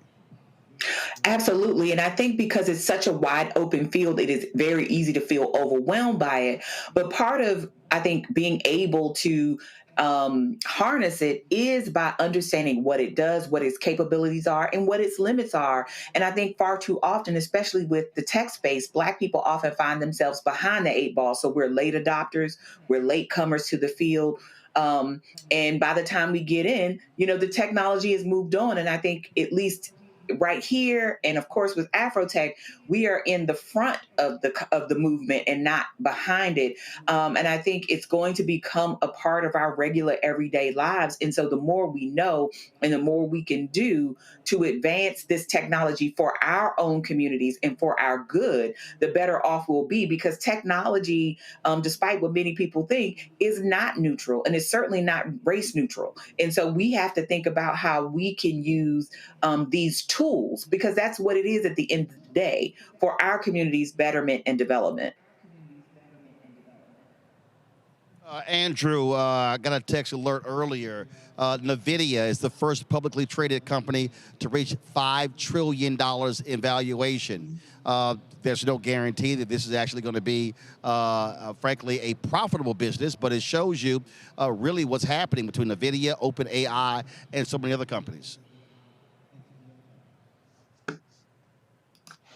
Mute. Andrew, you on mute. If you think about 2008, when Apple came out with the first iPhone, everybody was amazed by it, but then Black people were scared about the whole screen and the capabilities, the complications of it. And we're seeing the same kind of phenomenon here with AI. AI is so powerful, and companies like NVIDIA, who are publicly traded and are making trillions of dollars just on speculation, are in the future. When you're looking at 5-10 years, when you're looking at cars that are using AI, when you're looking at all these businesses that are using AI, and you're thinking about the whole the death to DEI and how the entrepreneurship can be harnessed by AI. Black people really have to embrace this, because this is a new frontier. If you are a business owner, you have an idea and you place it into a chat GPT and you place it into a pilot, they can create ideas for you. They create business models for you. So for us, we don't even need mainstream anymore. AI has taken that away. We don't even need the mainstream jobs anymore, because we can create our own jobs, our own ecosystems with AI. So Afrotech being around, being able to educate people, because that's a lot of what it is with AI, is educating people on how to use it. And something that Stacey Abrams said that was so powerful was putting it into the wrong hands and how dangerous it can be. Right, and if we can educate our people on it, we can counter the dangerousness, and that our entire race is not left behind simply because we're afraid or told to be afraid of something that's so powerful and can be so effective and so positive for our community. Absolutely. All right, then, Andrew and Niambi, I appreciate y'all being on today's panel. Thank you so very much. Thank you, Roland. Thank you, Roland, as usual. Going to go to a break. We come back. We're going to hear from Ron Busby, head of the U.S. Black Chamber of Commerce. We'll also hear from some students at Tennessee State University who are here at Afrotech. Plus, we'll talk about health and the importance of using technology when it comes to health as well. We'll have that conversation. Lots to share with you as we are live from Afrotech 2025 here at the George R. Brown Convention Center here in Houston, right here on Roland Martin Unfiltered on the Black Star Network. Back in a moment.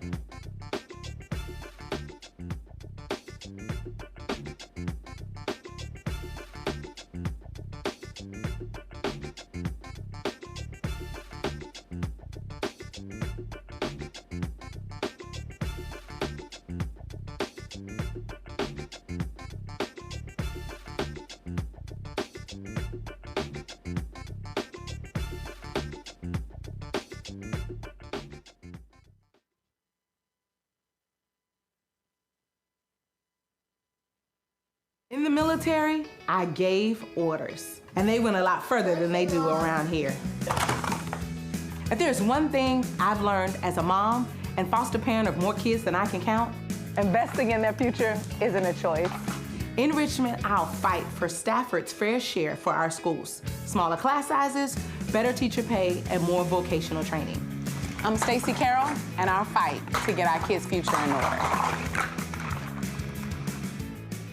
Nicole Cole knows the cornerstone of a successful life starts here. Virginia Public Schools gave Nicole an excellent education. They helped her become a small business owner, family financial planner, mother, and community leader. Now, after 4 years on the Spotsylvania School Board, Nicole is running for delegate to meet the needs of all students.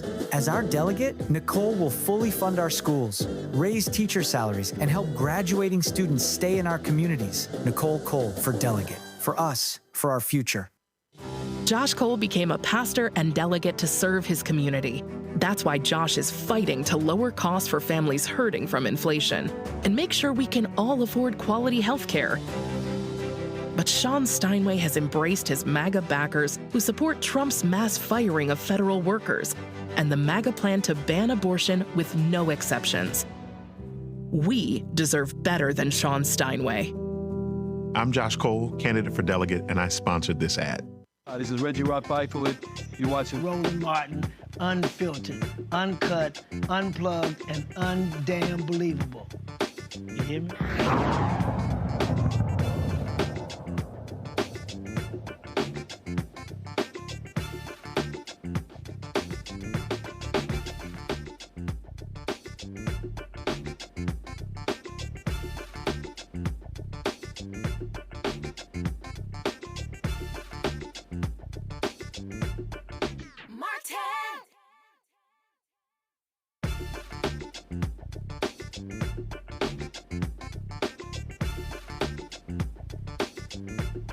Folks, Black Business Matters and the U.S. Black Chambers, Inc., that's what their focus is. I talked with Ron Busby, the CEO of U.S. Black Chamber, Inc., about this very issue and, of course, the expansion of black-owned businesses in tech. All right, Ron, we're here at Afrotech in Houston, and this has been an extremely difficult year economically for African Americans. More than 300,000 black women out of jobs. Black unemployment has greatly increased for black men as well. And what is happening is you're seeing folk realize, hey, I have to do my own thing. And we're seeing the changes. We're seeing how AI is changing things as well. Just your perspective of being here, recognizing how we can actually build and expand black-owned businesses. Great question, and it's good to be here. Sunnyside, Houston is where I was born, where I'm from, so it's great to be home. You know, a lot of people look at this economy and say, oh my God, this is a terrible economy. I'm always seeing the glass is overflowing. I say that the biggest transfer that this country has seen in wealth will happen over the next 10 years, and it's called the graying tsunami.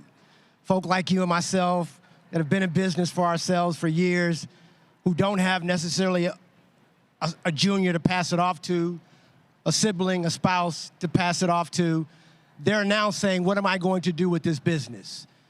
We see Black Enterprise every year has their top 100 Black-owned firms, and every year 10% of those fall off, and we always ask ourselves, well, what happened to those firms? And if we've surveyed those and found out that the majority of those firms didn't go out of business because they were in the wrong business or didn't have the right acumen. They didn't have a succession plan.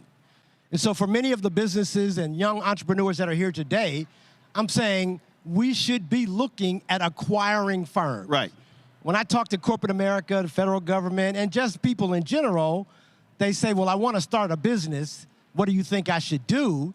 And I'm saying you should do something that is already being done. Right. I understand that this is a tech conference, but technology runs in reference to everything that we do. Well, look, what you just said, I can think back 20 years. I've spoken all around the world, and I've spoken at numerous Black Chambers of Commerce conferences, summits, and you name it. Mm-hmm. And whenever they ask me to speak, I get the program. And I go through the program, and consistently, M&A, mergers and acquisitions, is not on the agenda. I remember speaking, this is when Obama was president, Ray LaHood was Secretary of the Department of Transportation, and I gave a keynote speech. And a sister came up to me, and she said, for the last 3 years, my partner and I, we're preparing our business to be sold. She said, after your speech, I called him and said, shut that down. We need to be buying. They never thought about acquisitions. And I think that's one of the biggest issues that for so many black businesses, if you say, hey, yeah, I want to start something, no. How about I go buy something that already exists and now elevate it, change it, do whatever, and it just keeps happening over and over and over again. A couple of things, that the reason why it's so much easier, and I talk to folk all the time, and they say, well, we don't have the size and the scale, and or we can't find you. And so the USBC is saying, well, one, we can create a platform that you can be found at buyblack.us, but more importantly, as it relates to size and scale, our firms aren't going to be able to grow quick enough, organically enough, to be able to take advantage of the opportunities that exist today. You can't be a John H. Johnson and Ebony and have Negro Digest, Ebony, Jet, and you grow that over 65 years. Exactly. You simply can't do it. And in fact, that's also a perfect example. John H. Johnson also passed on radio, was an early investor owner of a cable franchise, sold it. And then we see what happened when he passed away, what happened to the business. And so I have long said, I measure a great businessman or businesswoman not based on how they ran the business when they were alive, but how they left the business when they passed on. If we look at the billionaires in our community, the first one being my fraternity brother, Reginald Lewis, he didn't start a business, he bought a business. Right. We can even look at leverage buyout. Yeah, we can even look at Elon Musk.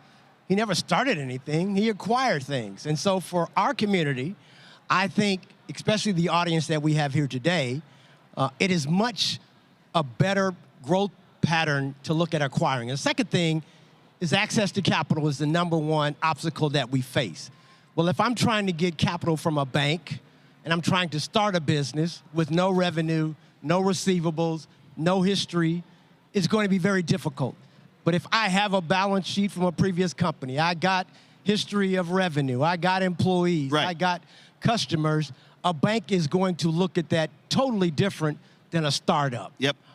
And those businesses that we're acquiring typically are going to be financed a lot easier. But we also have, when we say we have these access to capital conversations, I also think that has to be broadened because when I'm talking to different folks, they say we need access to capital. I go, no, we also need access to contracts. Exactly. Because, so I talk about where we are in this media business, in the black-owned media business. The reality is, built this, one sponsor, $350,000 my own money, 7 years later, been profitable for the last 5 years. But here's the biggest piece. I don't have debt. I don't owe anybody. And so I've had people say, well, you should do a raise. I said, okay, that's great. I can go out and raise money. The problem is, if the advertising contracts don't come, if the agencies don't spend and the brands don't spend, you're just going to burn that cash. And so that's why I also keep saying access to contracts to be able to grow a business. I think about Maynard Jackson when he said that, listen, they're providing city contracts, and he said to banks, you know they got a contract.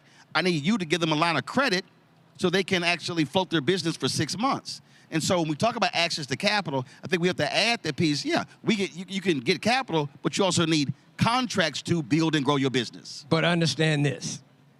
We're in D.C.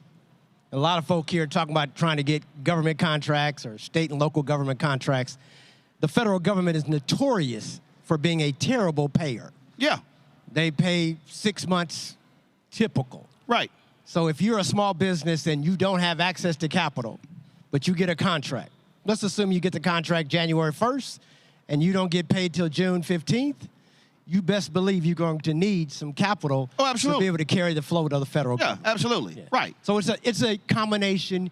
We are going to need the contracts because after we talk about giving us all the access to information and technology, most people say the number one thing they want is an opportunity. Right. And once I get that opportunity, now I got to go fund it. And I want to make sure that we give you kudos for understanding that the access to capital starts with the individual owner. And so, you know, it's very interesting. I've had people come to me and they said, man, I think you're being too aggressive, you know, in calling folk out who don't spend money on black-owned media. I said, well, the numbers don't lie. I said, if $350 billion is being spent every single year and we're getting 0.5 to 1%, I said, I'm sorry, I'm not about to be ecstatic with that. And the reality is you can do the right thing, you can do the pitch, you can do all of the quiet stuff, but you know for a fact when companies and agencies are rewarding you in meetings. Todd Brown, a friend of mine, frat brother with Urban Edge Network, he said we were on one call and he said, y'all know that everybody in this meeting is being paid to be here except us. He said, all y'all being paid to be here. He said, this is our 5th meeting. And I did with one company, I said, we're not meeting again. I said, this is the 7th meeting. Yeah. I said, so the next meeting we have is either going to be a contract meeting or we're not meeting. And then the CMO called me and he said, I appreciate your lack of a poker face because I saw you on the Zoom call and the look on your face said, this whole meeting is bullshit. And I was like, you're correct. And so that's just one of those things that we have to also be willing to press. And some folk got to be called out who are freezing us out of the business or the deal flow. What happens, and now that the U.S. Black Chamber has acquired the National Association of Black-Owned Broadcasters, we too looked at our existing customer base at the U.S. Black Chamber. These were corporations that were funding us over the last 16 years. And we said, there's not a lot of more money that we can get from them from corporate partnerships and sponsorships. But we can talk to them about advertising. That has been difficult. And Roland, what they will tell us is, oh, yeah. We're going to advertise in black media, but they'll give that to a white advertising firm and then say, okay, go find some black media to advertise. And then what the white ad firm then does, they only want to deal with the largest black-owned media entities. They don't want to deal with the folks who are smaller, and they give you all the excuses. And we battle that sort of stuff. And I remember when Group Black was created, the whole premise of Group Black was literally, don't come talk to us while all y'all go to them. And again, my man Todd said, he said, can you show me Group White? Can you show me Group Pink? He said, why is it that all of us have to go to one company because the agency, you don't want to deal with us? And again, it's the freeze out of how they actually freeze us out of that economic pie. But you know, Roland, you have set the stage for everyone following you on how it to be done. And this show is being streamed across the country. Folk are watching it. You know, I had an opportunity to be on stage a little earlier with a media personality who used to be on CNN, and there was a lady talking about, we really miss you guys on CNN.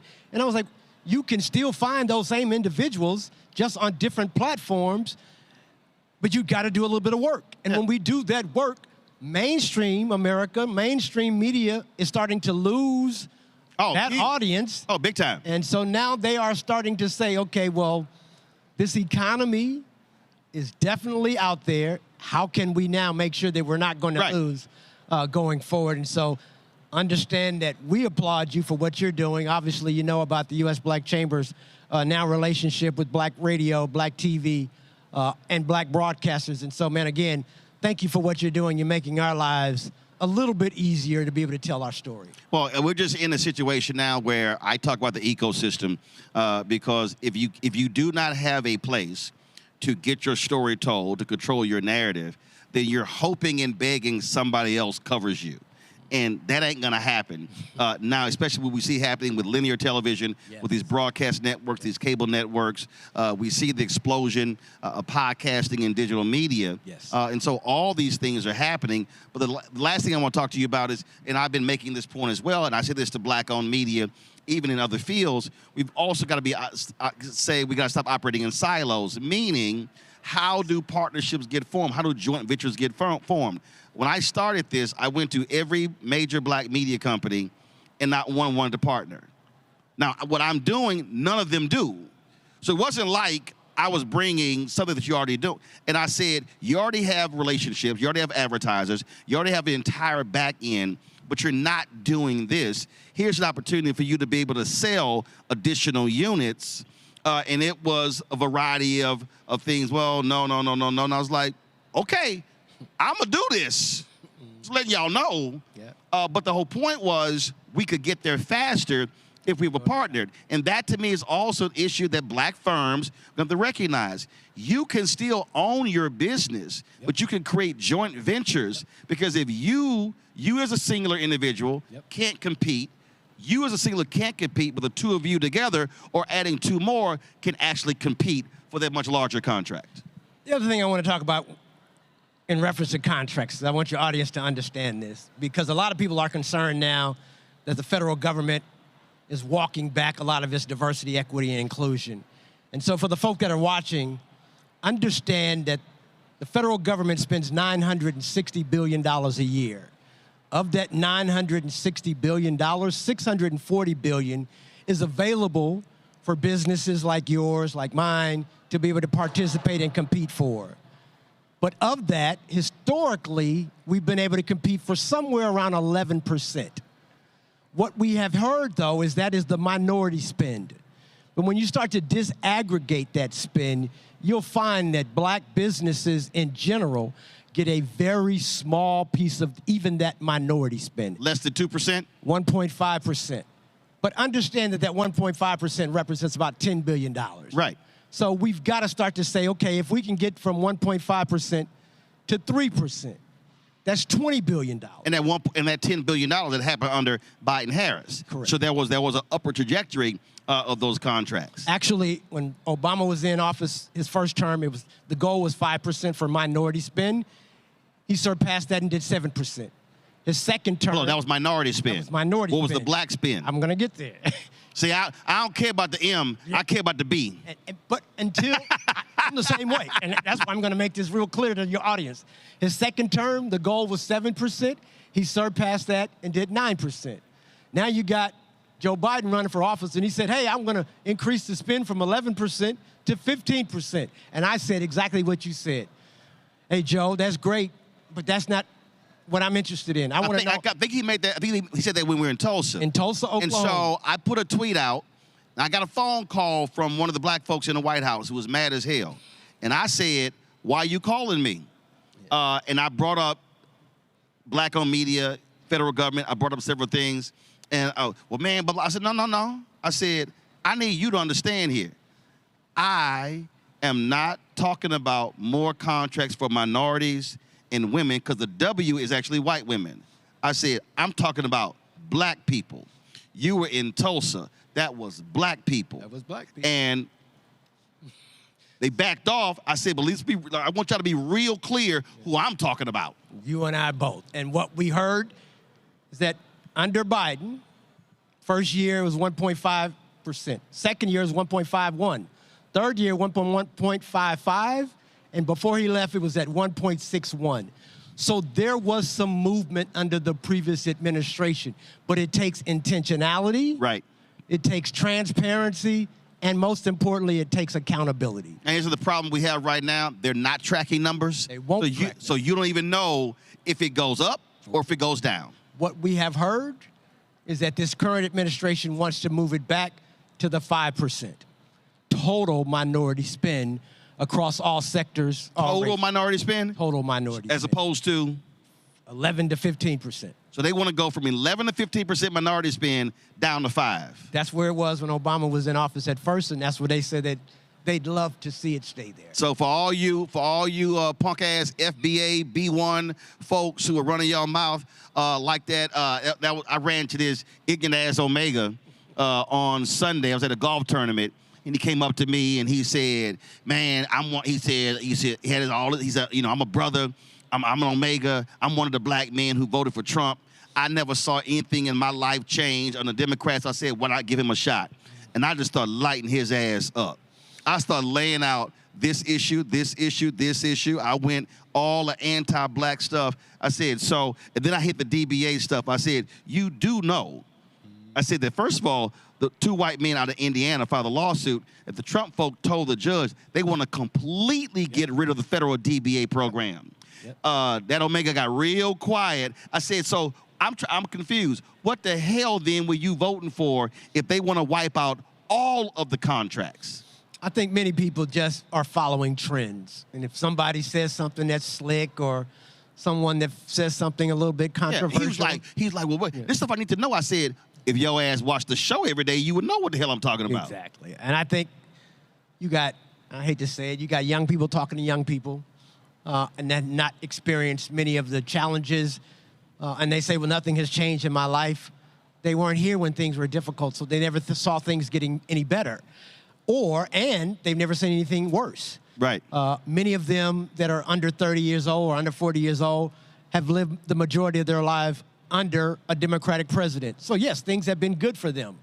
But now they're seeing things disappear that their parents and grandparents have fought and worked for, and now they're gone, and they're saying, what happened? Yeah, that means that they all have to fight for it too. And then they will say, well, where are the leaders? And what are the leaders doing? And we're saying, well, wait a minute, what were you doing November the 6th when it was time to vote? Yeah. Either you didn't vote or you voted incorrect. Everybody has a role to play in this. Exactly. All right, Ron, we appreciate it. Thank you so Thanks much for having us, man. Thank you. And Scott Bolden, look at that. See, Scott, I let a capper on my show. I told y'all, it's a couple of y'all I let it happen. Appreciate you, brother. Appreciate it. All right. All right, folks, next up, how do you go from the NAACP to involved in Silicon Valley? Well, Joteka Edie will tell us how she did that next right here on Roland Martin Unfiltered on the Black Star Network, live from Afrotech 2025 here in Houston at the George R. Brown Convention Center. Back in a moment.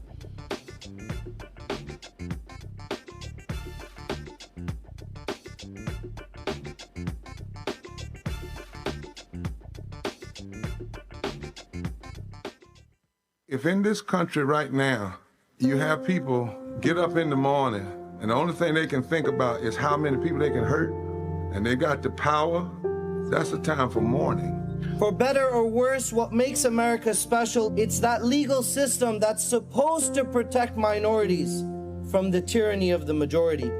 We are at a point of a moral emergency. We must raise a voice of outrage. We must raise a voice of compassion. And we must raise a voice of unity.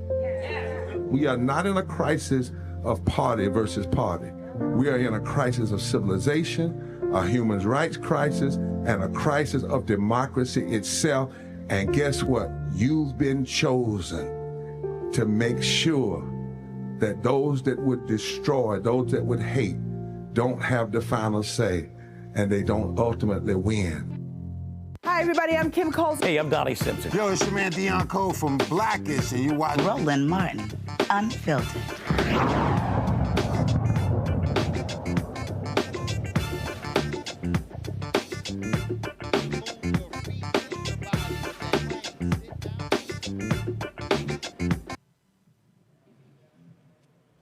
All right, folks, we're live here at Afrotech 2025. Joteka Edie worked at the NAACP, then all of a sudden, she went to go work in Silicon Valley. How in the heck do you do that? Well, that was our conversation. Here it is. All right, y'all, so I had to go ahead and break my shades out because my next guest, Sheila Hollywood, Joteka Edie, of course. So that's why, let me go ahead and break the shades out, you know, because whenever she come around, it's glitz and glam and all that good stuff. What's happening? How you doing? You know, go Gamecocks. Girl, don't start. So y'all need to understand, so we have a text message thread. And since my Texas A&M Aggies have been in the SEC, the school we have owned the most during football season are the South Carolina Gamecocks. So Joteka, Anton Gunn, Bakari Sellers. Who else is in that text thread? Christina Q. Christina Q is another brother who's in that thread. Oh my God, she says he's an alpha. Oh my God, what's his name? Oh, you talking about Mike. So they all Gamecocks. And so they've only beaten us twice in like 13 years. But L is an L. Like L is an L, but they've taken way more L's. And they talk a whole lot of trash in this thread. They've been real quiet this season, though. when you're 3 and 5, that's what happens. Well, you know what, Roland? Just watch the end of the season. Oh, I'm just letting you know. Let's see where things go. Let's see who's going to be in the SEC championship. When they come, we know y'all not. When they come to Kyle Field, we going to handle that business. So the thread is going to be probably a one-way thread that day. We are ready for it. You know, stop it. Well, let's just y'all put it need here. Jesus to lay hands on y'all today team. On Roland Martin Unfiltered, you will wear a Gamecock full outfit. Oh, that's fine. Once we beat you all. Because that ain't going to never happen. We will. That ain't going to never happen. And okay, y'all, we're going to order his outfit. I'm going to go ahead and order it. And I'm going to have my big Texas A&M foam hat okay. for you to have to put on and that 12th man jersey. Now, listen, we done beat y'all so much, you might as well go ahead and just have that laid out every year. So I just want y'all to let y'all know, it's the trash talking, but it's and then, Anton be running his mouth, but we just be beating the hell out of y'all. Y'all, they beat us last year the first time, I think, in like 8 years. Yeah, we beat you. Yeah, hold up. And we will do it again this year. And the previous 7 years, we were on. You know what people mostly remember? Didn't we go to y'all stadium people and drop remember the last game. Did we drop like 60 what happened last year? Did we drop like 60 or 70 on y'all at y'all stadium? You took an L. Did we, like in y'all home stadium, we put like 70 on y'all. You took an L last year. They are 2 and 11. Took an L last year. Well, let me double check it. They are 2 and 11 since we joined the SEC. But you took an L last year. 2 and that's one of the 2. But we know what's going to happen this year. We'll see. Are y'all ranked this year? No. We will be. Are y'all ranked? We will be. Matter of fact, we number 3 in the country. Y'all got 3 wins. Let's talk Afrotech. You the one who wanted to start. I mean, all the L's y'all been taking, and I send them a text every week going, womp, womp, womp, womp. Rolly just mad he didn't go to the University of South Carolina. That's what I can guarantee you, I did not want to go to high school twice. We have the #1 international business school in the country. Oh, y'all got something that's ranked? Yeah, we do. Okay. We got more Fortune 100 CEOs than any other country in America. I mean, we're home. I'm just. We're home to Anton Gunn. We're home to Don't nobody know Sellers. Anton Gunn. We're home to Steve Benjamin. Don't nobody know that Kappa. Girl, do you want me to start naming? You want me to start naming? Roland, let's talk about tech. That little bitty school in South Carolina. How many students y'all got? We have a large number of students. What y'all got, about 20,000? No, probably more like 30, 35,000. Oh, that's a satellite campus for us. That's a little satellite campus. I love you, Roland. That's a wing of Texas I love you, Roland. You know what? We got about 78,000. Let's just see what happens. Joe Taker. Let's see what happens. Joe Taker, we're going to beat the hell out of y'all. And I promise you, we're all coming on your show. Joe Taker. And you're going to wear the Gamecock Joe Taker, gear. we're going to beat the hell out of y'all. Happen. I'm letting you know. Okay. It's going to be hashtag team whip that ass. Just letting y'all know. So y'all going to be 2 and 12 against us. All right. Let's go ahead and start this interview before you get cut.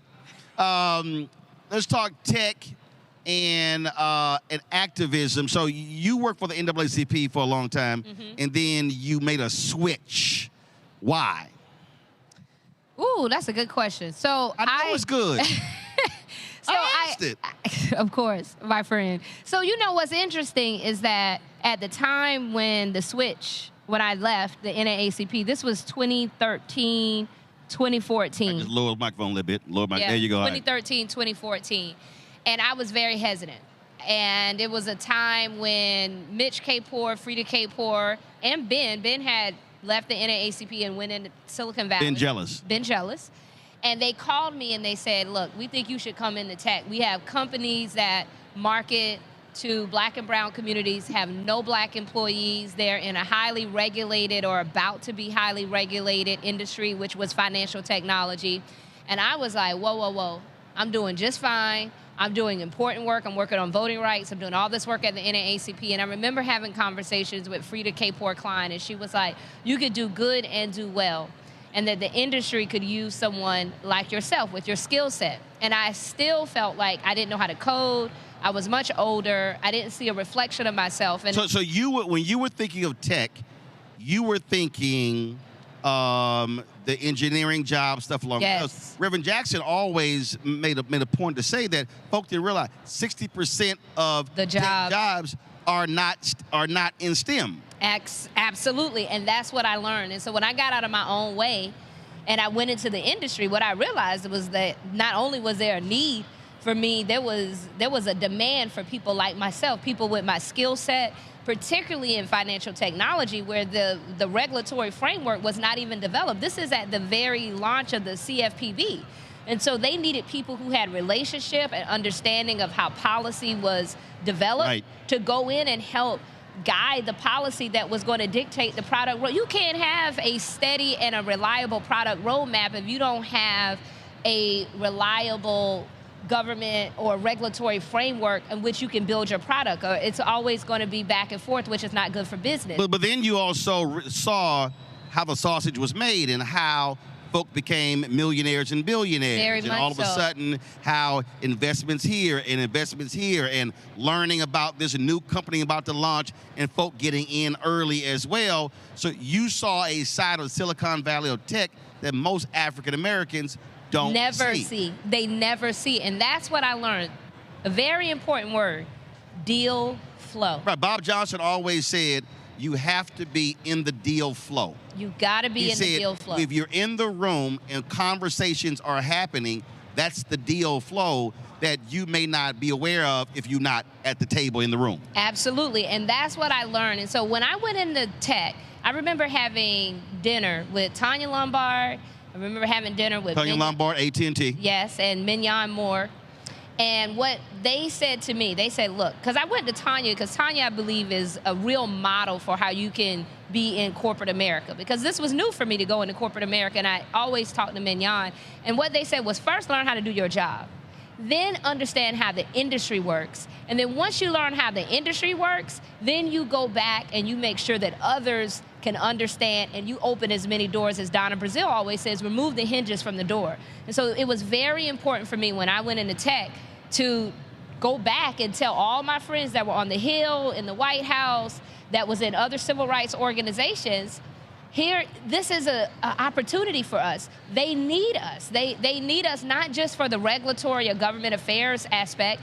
They need us for going into these markets, understanding the market. Just imagine a company that entirely they are marketing to black and brown people, and there is no black or brown people at any decision-making table, whether or not the marketing, the strategy for how they're going to go to market, the development of the technology, the algorithms, the research so that your products are culturally competent. All of those things matter for you to do well in business. But then also, I began to understand deal flow, and I began to have invitations into conversations about deal flow, about investments. And so I started in other companies. In other companies. And so I started investing. I learned about how you can become a limited partner in funds and how you can take money and you can give that money to a trusted. And the problem is, for many of us, we're thinking, oh my God, it's $1 million, $2 million, $5 million, not realizing there are people who made millions of dollars in investment for $5,000, $25,000. I mean, small amounts of money. Again, when you don't know, you don't know. When you don't know, you don't know. And I think that's what's important, that when we get into these spaces, that it's important for us to share information about investment opportunities. There's been many a times when I've had investment opportunities, investment deals that I've been involved in, and I go to as many people as possible and say, hey, I've gone to you and say, hey, this is a really good deal. Here's their deck. I really believe in this company. Minimum check is $10,000. A minimum check is $25,000. And I think we often think that we've got to have $1 million. Now, you do have to be an accredited investor. Right. In order to be an accredited investor in the United States by law, you have to have an income, I believe it's at least $250,000 a year as an individual, or you have to have a net worth, I believe, outside of any homes that you own of $5 million. But though there are many black Americans in this country that meet that threshold, particularly of making $250,000 or more a year, and that gives you the opportunity. If you think about, some of us walk around and we look at our closet, we might have $20,000 in shoes, bags, and clothes that we might have bought in 1 year, when we could have taken that and put it in an investment. And not only when we invest in companies that otherwise don't get the capital, we are doing multiples. Like, one, it's an opportunity for us. Second, what it also does, it puts capital and a flow of capital, particularly to founders who have just as much agency, just as much talent, but often are, you know, overlooked and underfunded and just need the opportunity and the capital backing. Last question I want to ask you, and by being in those rooms, when you talk about deal flow, also understanding there's hiring going on, meaning that marketing agency, that ad agency, that audiovisual firm, that PR firm. So we're talking millions upon billions of contracts that we're also not being aware of. So when someone like you is there, you can say, hey, did you consider this firm, this firm, this firm? And so even if you're not in the tech company, your company can be a beneficiary of those tech dollars. Yes, I have had the opportunity, and I think a lot of people, they mostly see my advocacy work, which is very important. It's my heart work. It is my volunteer work that I do. The work that I do that allow me to have the flexibility to do that is my investing, and it is the work that I have done to advise tech companies. I'm on a board of a private tech company, even.biz. I am an investor in a multitude of companies. I'm an LP in multiple funds. And what that allows me is to have a seat at the table to all of these companies, because they will often ask, what do you think? Or they will, when you're an investor in a company, you get what's called an investor update. And often they will tell you, these are our next hires that we want to make. And then what I have the opportunity is to say, hey, here's a really great person. If you're not thinking about them or know of them, happy to make an introduction. Or here's a really great media agency for you to think about to help you accomplish the goal that you have. And so I think we have to think about the holistic nature of being in these tech industries. And I think that's why conferences like Afrotech is so important, because I think it's not just important for us to have a seat at the table as employees, but we need to be investors in these companies. We need to be on the board of these companies. We need to be on the management team of these companies. When I sat on the executive management team of the financial technology company that I sat at, only 2 people in the room knew how to code. Everybody else was a financial CFO, general counsel, myself, others. We didn't know how to tech. We knew how to market. We knew how to build businesses, how to market a business, how to protect a business. And that's mostly what companies are doing. And I think the last thing that I'll say is that in this conversation of around artificial intelligence and AI, it is absolutely imperative that we as a community dive deep into this, not only in the protections around the regulatory framework so that it is not weaponized against us, but it is very important for us to understand how it works, because the next great divide in America will happen as a result of AI. And either we will be on the train or the train will run over us. Absolutely. Jateka, always good to see you. And next time we chat, I have a box of tissue for you with my Aggies hand. And I will have a T-shirt and a hat. Won't need it. You know, I'm gonna have a special order. I'm gonna call Dawn Staley and ask her to get you a special order. That's fine. Yeah, that's what's gonna happen. But it ain't gonna happen in football. All right. Love you, my friend.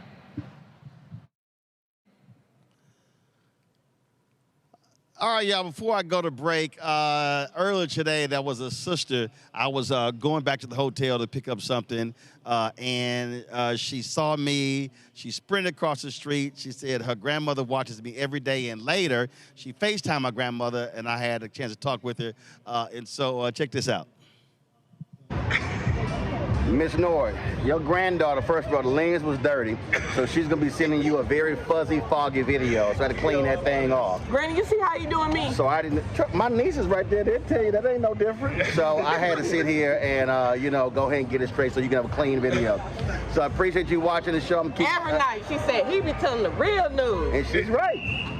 She's absolutely right. She's absolutely right. So that's how, yeah, you gotta start watching. Yeah. We only that every night, 5 days a week. Donate to you for 7 years.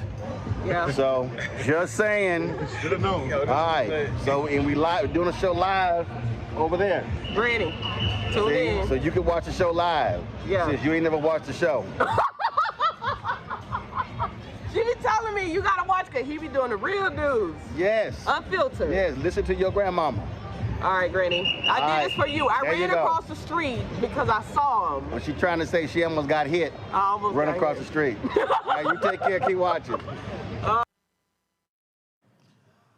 Her name was Jovi, so good to meet you. When we come back, we'll talk about technology and health. We'll also hear from some students from Tennessee State University who are here at Afrotech 2025. You're watching Roland Martin Unfiltered on the Black Star Network.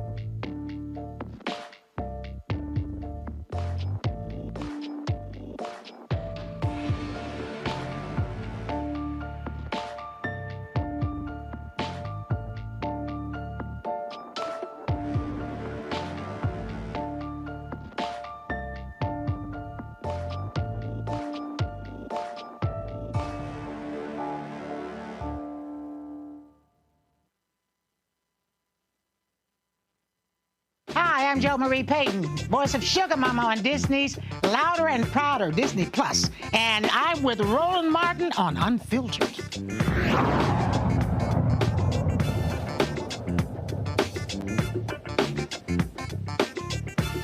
Center. We're here at Afrotech 2025.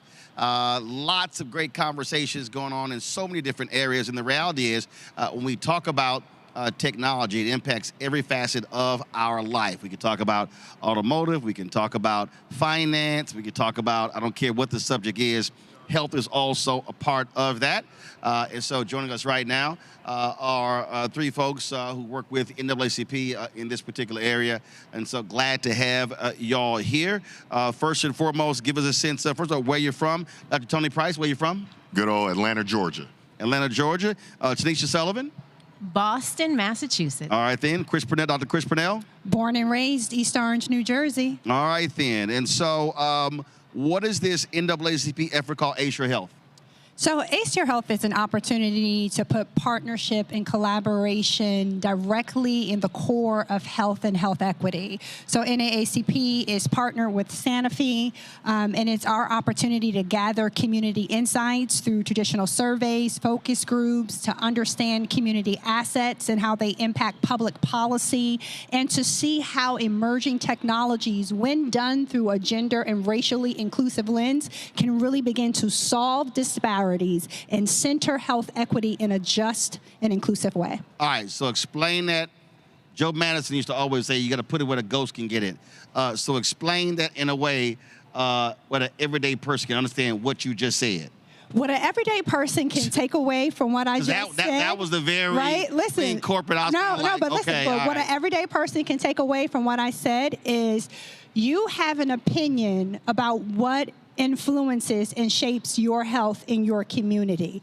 We're gathering and collecting those opinions. You also can identify and name the things that are working and the things that are not working. Those are those assets. And we all interface and interact with technology, whether it's that phone, whether when you go to the doctor office and they collect your vitals. We want to make sure through this partnership that all of those things are done in a way that Black and brown communities are not continually disproportionately impacted, but are made whole and better. Today, is it called Sanofi? Yes. All right, first of all, what is that? Sanofi is a global biopharmaceutical company. We're based in Paris, obviously have a significant presence here in the U.S. And for us, this partnership means helping to ensure that innovative science actually reaches all people. All too often, we know that science is helping to transform people's lives, extending life in many instances. But also, all too often, there are communities around the world who don't have access. And so this partnership is about helping to ensure that all people have So what is access. the partnership doing? Is it collecting data? Yeah. And if it's collecting data, then how many folks are you trying to reach? Give me a sense of that. Great question. So the data piece is just a piece of it. Certainly, we're collecting insights. We have a report that will be coming out at the end of this year, probably one of the largest of its kind, over 22,000 respondents here in the U.S. We look forward to releasing the insights from that report. But the other piece of it, one of the reasons why we're really excited about being here at Afrotech, is around technology and the intersection of technology and health, specifically how AI and machine learning can help improve health outcomes, can help close health disparities, and really empower people. That's what Dr. Chris was getting to. All too often when it comes to our health, our healthcare, it's the control, the power is put in someone else's hands. This is really about helping to ensure that everyday people have access to the information we need to take control of our own healthcare. But how does that happen, Doc? So okay, fine. So they're partnering with the NAACP. Okay, so somebody out there, okay, they've, so what is happening with, again, how many people are you trying to reach? How long? What's the total number? And then once that report is then done, what's next? Right, awesome question. So we have reached over 22,000 people in this national survey that we've done. 22,000 people in the national survey? Yes, sir. Do you want to reach more, or is that where you're capping it at? So we are having continuous conversations. We are going coast to coast, having conversations with these different people in the communities where they live, learn, work, and play to understand what is important to them, right? Right. When we think about health assets, we think about what is making people healthier in their communities. We think about health disparities. What are some things that can be done in other communities to keep people from being disenfranchised where they live, right? All right, so once you gather all the, first of all, again, what number are you trying to reach? That's it. The survey and over how long? So the survey is closed. The survey is closed, but the conversation is still going, Gotcha. right? So with the survey, you have that. Okay, now, what then happens with that data?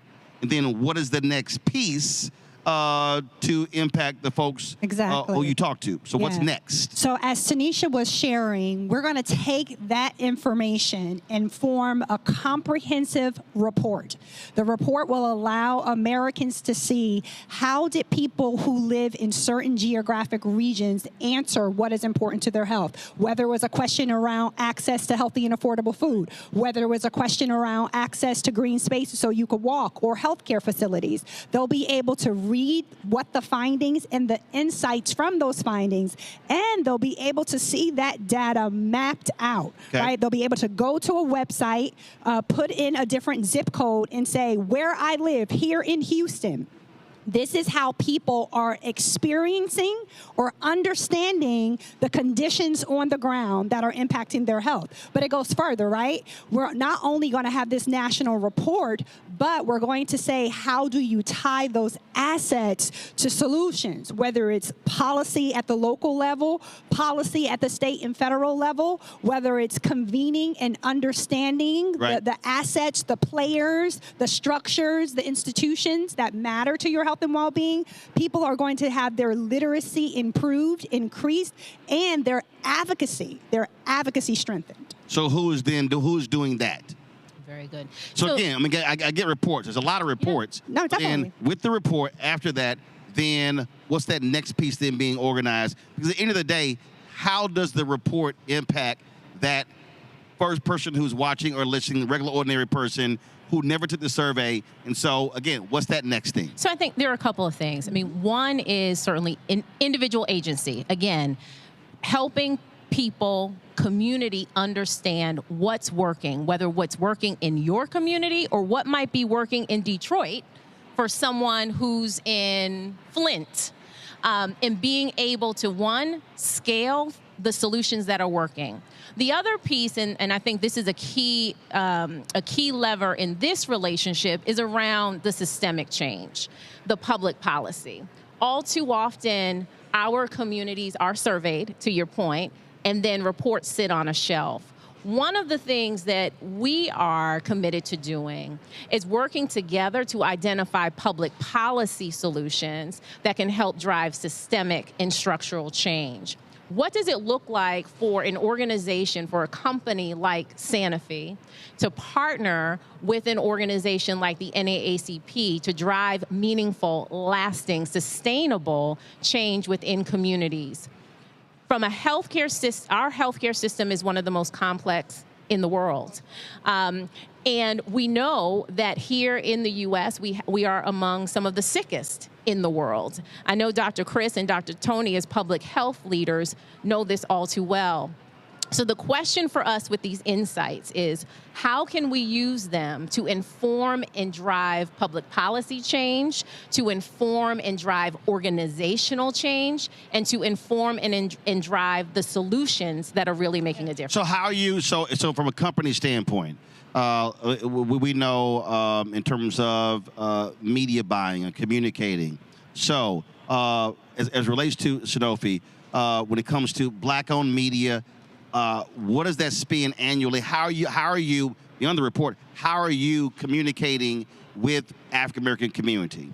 What's that spend? Who are the folks you are partnering with on the Black-owned media side? So I can't speak to the exact numbers, Roland, but what I can say is one of the insights that I know I'm particularly interested in seeing is getting a better understanding of how folks are actually receiving their information about health and healthcare.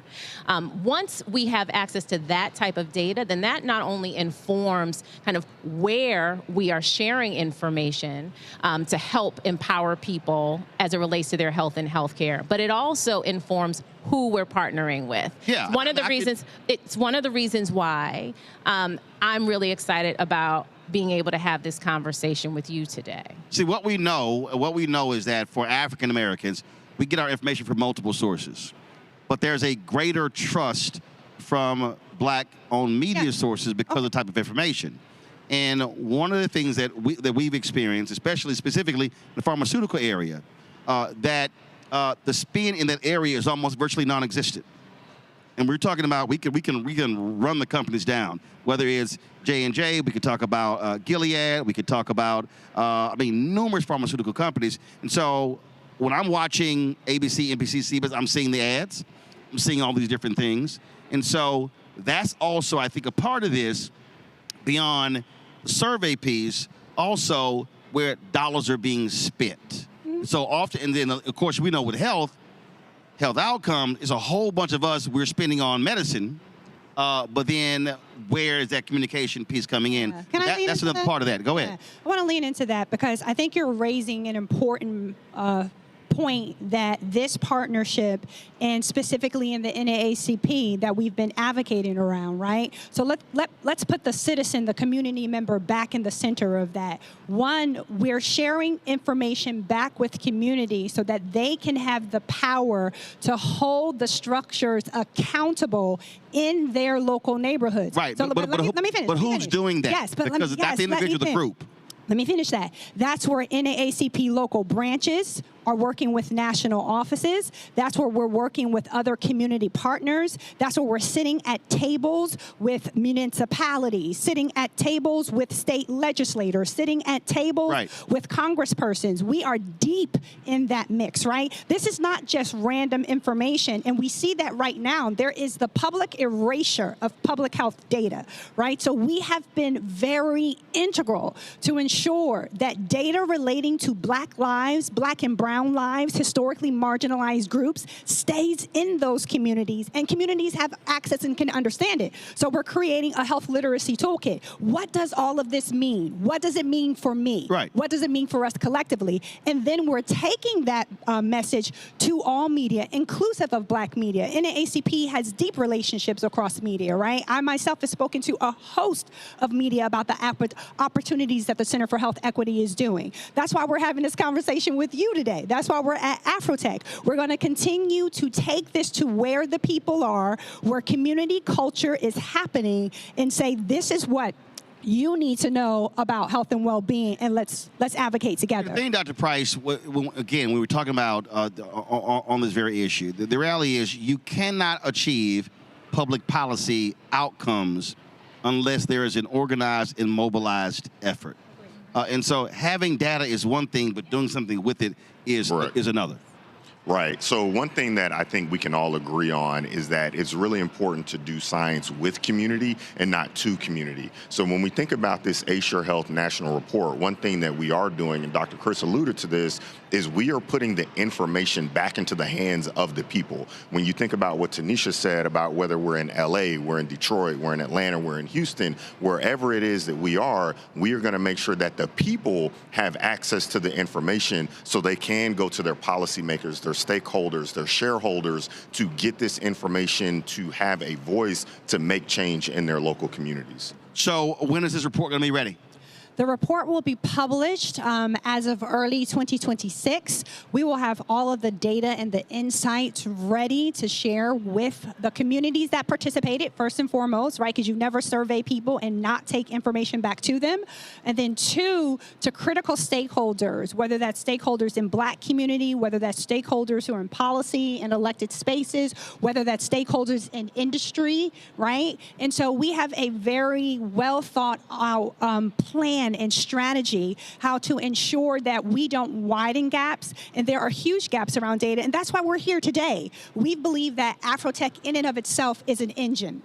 Right? It is a vehicle by which to access doers in this space, in the health and technology space, to help us shuttle out information and think about how we use this information more effectively. But then how do we build? How do we share power? How do we co-design? How do we collaborate? And how do we partner in a way that at the end of the day is going to save lives? Look, I'm a public health physician. I can quote the stats for you. Black people live sicker and die sooner than many other people in this nation. And the only way that we're ever going to solve that is when Black people are at the center of owning the operations, owning the structures, owning the process to create the policy. And this is what this partnership is exemplifying. You put the NAACP, a historic cultural, civic institution with a powerful global healthcare company that said that people are priority, and change happens. All right. Well, we'll look forward to the report.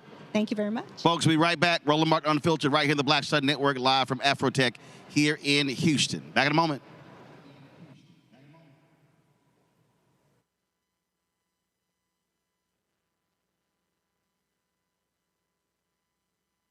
This week on A Balanced Life with Dr. Jackie, we're continuing our series of putting in the work, A Chef's Journey.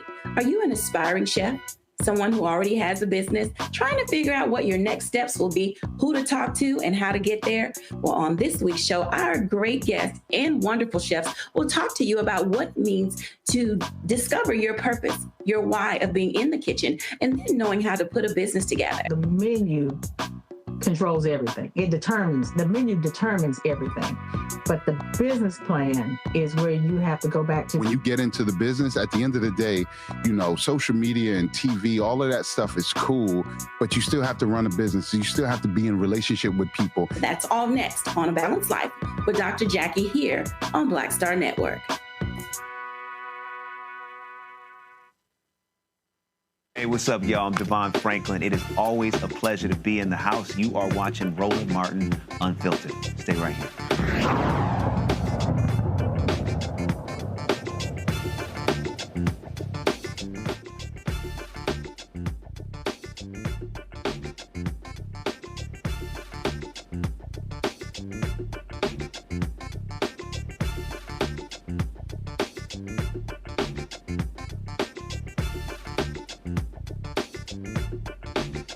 Folks, so earlier today we met some students from Tennessee State University, and they were walking around, took a couple of selfies with them. And so I said, hey, why don't y'all come on back and let's chat about why y'all are here at Afrotech. All right, folks, all sorts of folks here at Afrotech 2025 here in Houston, including a group from Tennessee State University. That's the other TSU. Look, y'all in Houston. Yeah. Y'all in Houston. So in Houston, TSU is Texas Southern University. We'll let y'all know.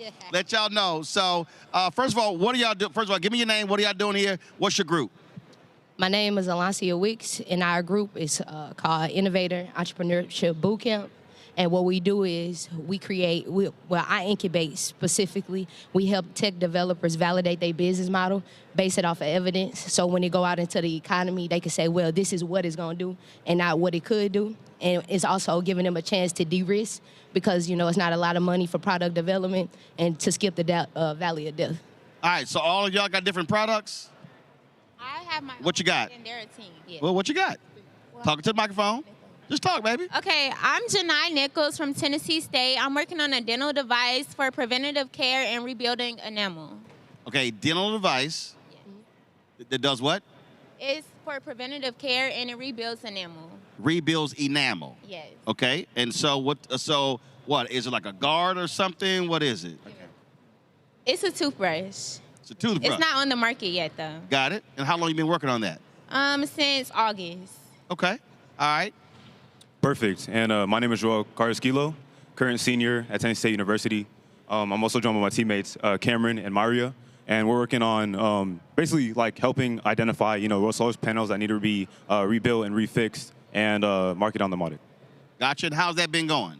Going well, honestly. We've been at it for about a month, and to see the results that have come, it's actually been pretty amazing. Okay. And so being here, what does being here help you with what you're working on? So being here helps our customer discovery, which is a huge portion of our program, is learning to do essentially kind of like a user research of who our market is, what they're looking for, and what they need. And I'm Maria Wilbur. I'm a senior at Tennessee State University. This is also my team, so I'm a part of analytics, but I also have my own personal venture, which is combating tobacco and nicotine use by creating holistic smoking experiences using herbal remedies. All right. How about you?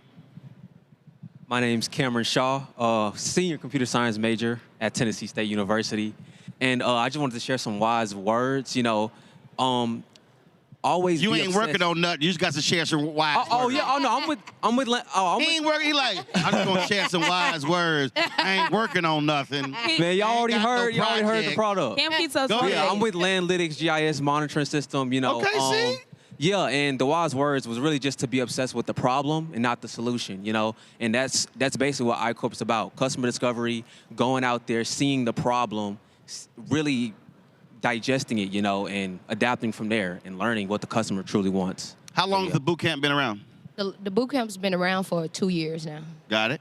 It's been around for 2 years, and our goal with the program is to create a new revenue model for a HBCU and not live off of financial aid, right? So you look at schools like Yale, Harvard, prestige schools, right? They don't live off of attendees, right? They live off of development, IPs, licensing agreements. So you try and do what Stanford did. So Stanford gets a cut of all those products that come out of their technology lab. Exactly, and there's no reason we shouldn't have that because in every Fortune 500 company, you have a Tennessee State University alumni. In all of them? In all of them. You checked? Yeah.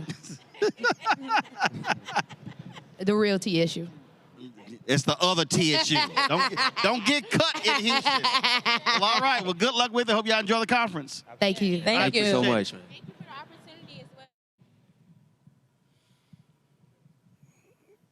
All right, folks, great conversations here at Afrotech in Houston. So we're going to be broadcasting here live tomorrow. We're going to be live streaming several events from the main stage, so you don't want to miss that. And then, of course, we're talking to more folks here as well. And so that's it for us today. Folks, don't forget if you want to support the work that we do, join our Bring the Funk fan club. If you want to give via Cash App, use the Stripe QR code. You see it right here in the bottom left-hand corner. PayPal is R Martin Unfiltered. Venmo is RM Unfiltered. Zelle, Roland at RolandSMartin.com, Roland at RolandMartinUnfiltered.com.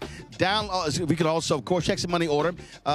Make them out to Roland Martin Unfiltered, P.O. Box 57196, Washington, D.C., 2003 7-0196. Download the Black Star Network app, Apple phone, Android phone, Apple TV, Android TV, Roku, Amazon Fire TV, Xbox One, Samsung Smart TV.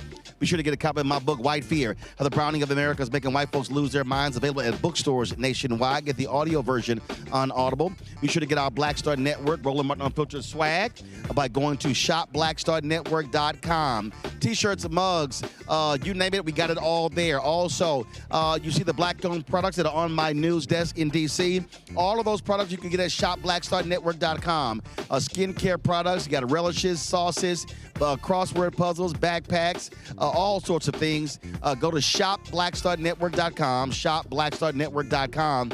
Also, download the app Fanbase. Get the app Fanbase. They've raised now $13.5 million. Only $3.5 million left to finish off their Series A fundraise. To get more information to invest in Fanbase, go to startengine.com/Fanbase, startengine.com/Fanbase. Folks, that's it. I'll see y'all tomorrow right here, Roland Martin Unfiltered on the Black Stud Network live at Afrotech 2025, the George R. Brown Convention Center in Houston.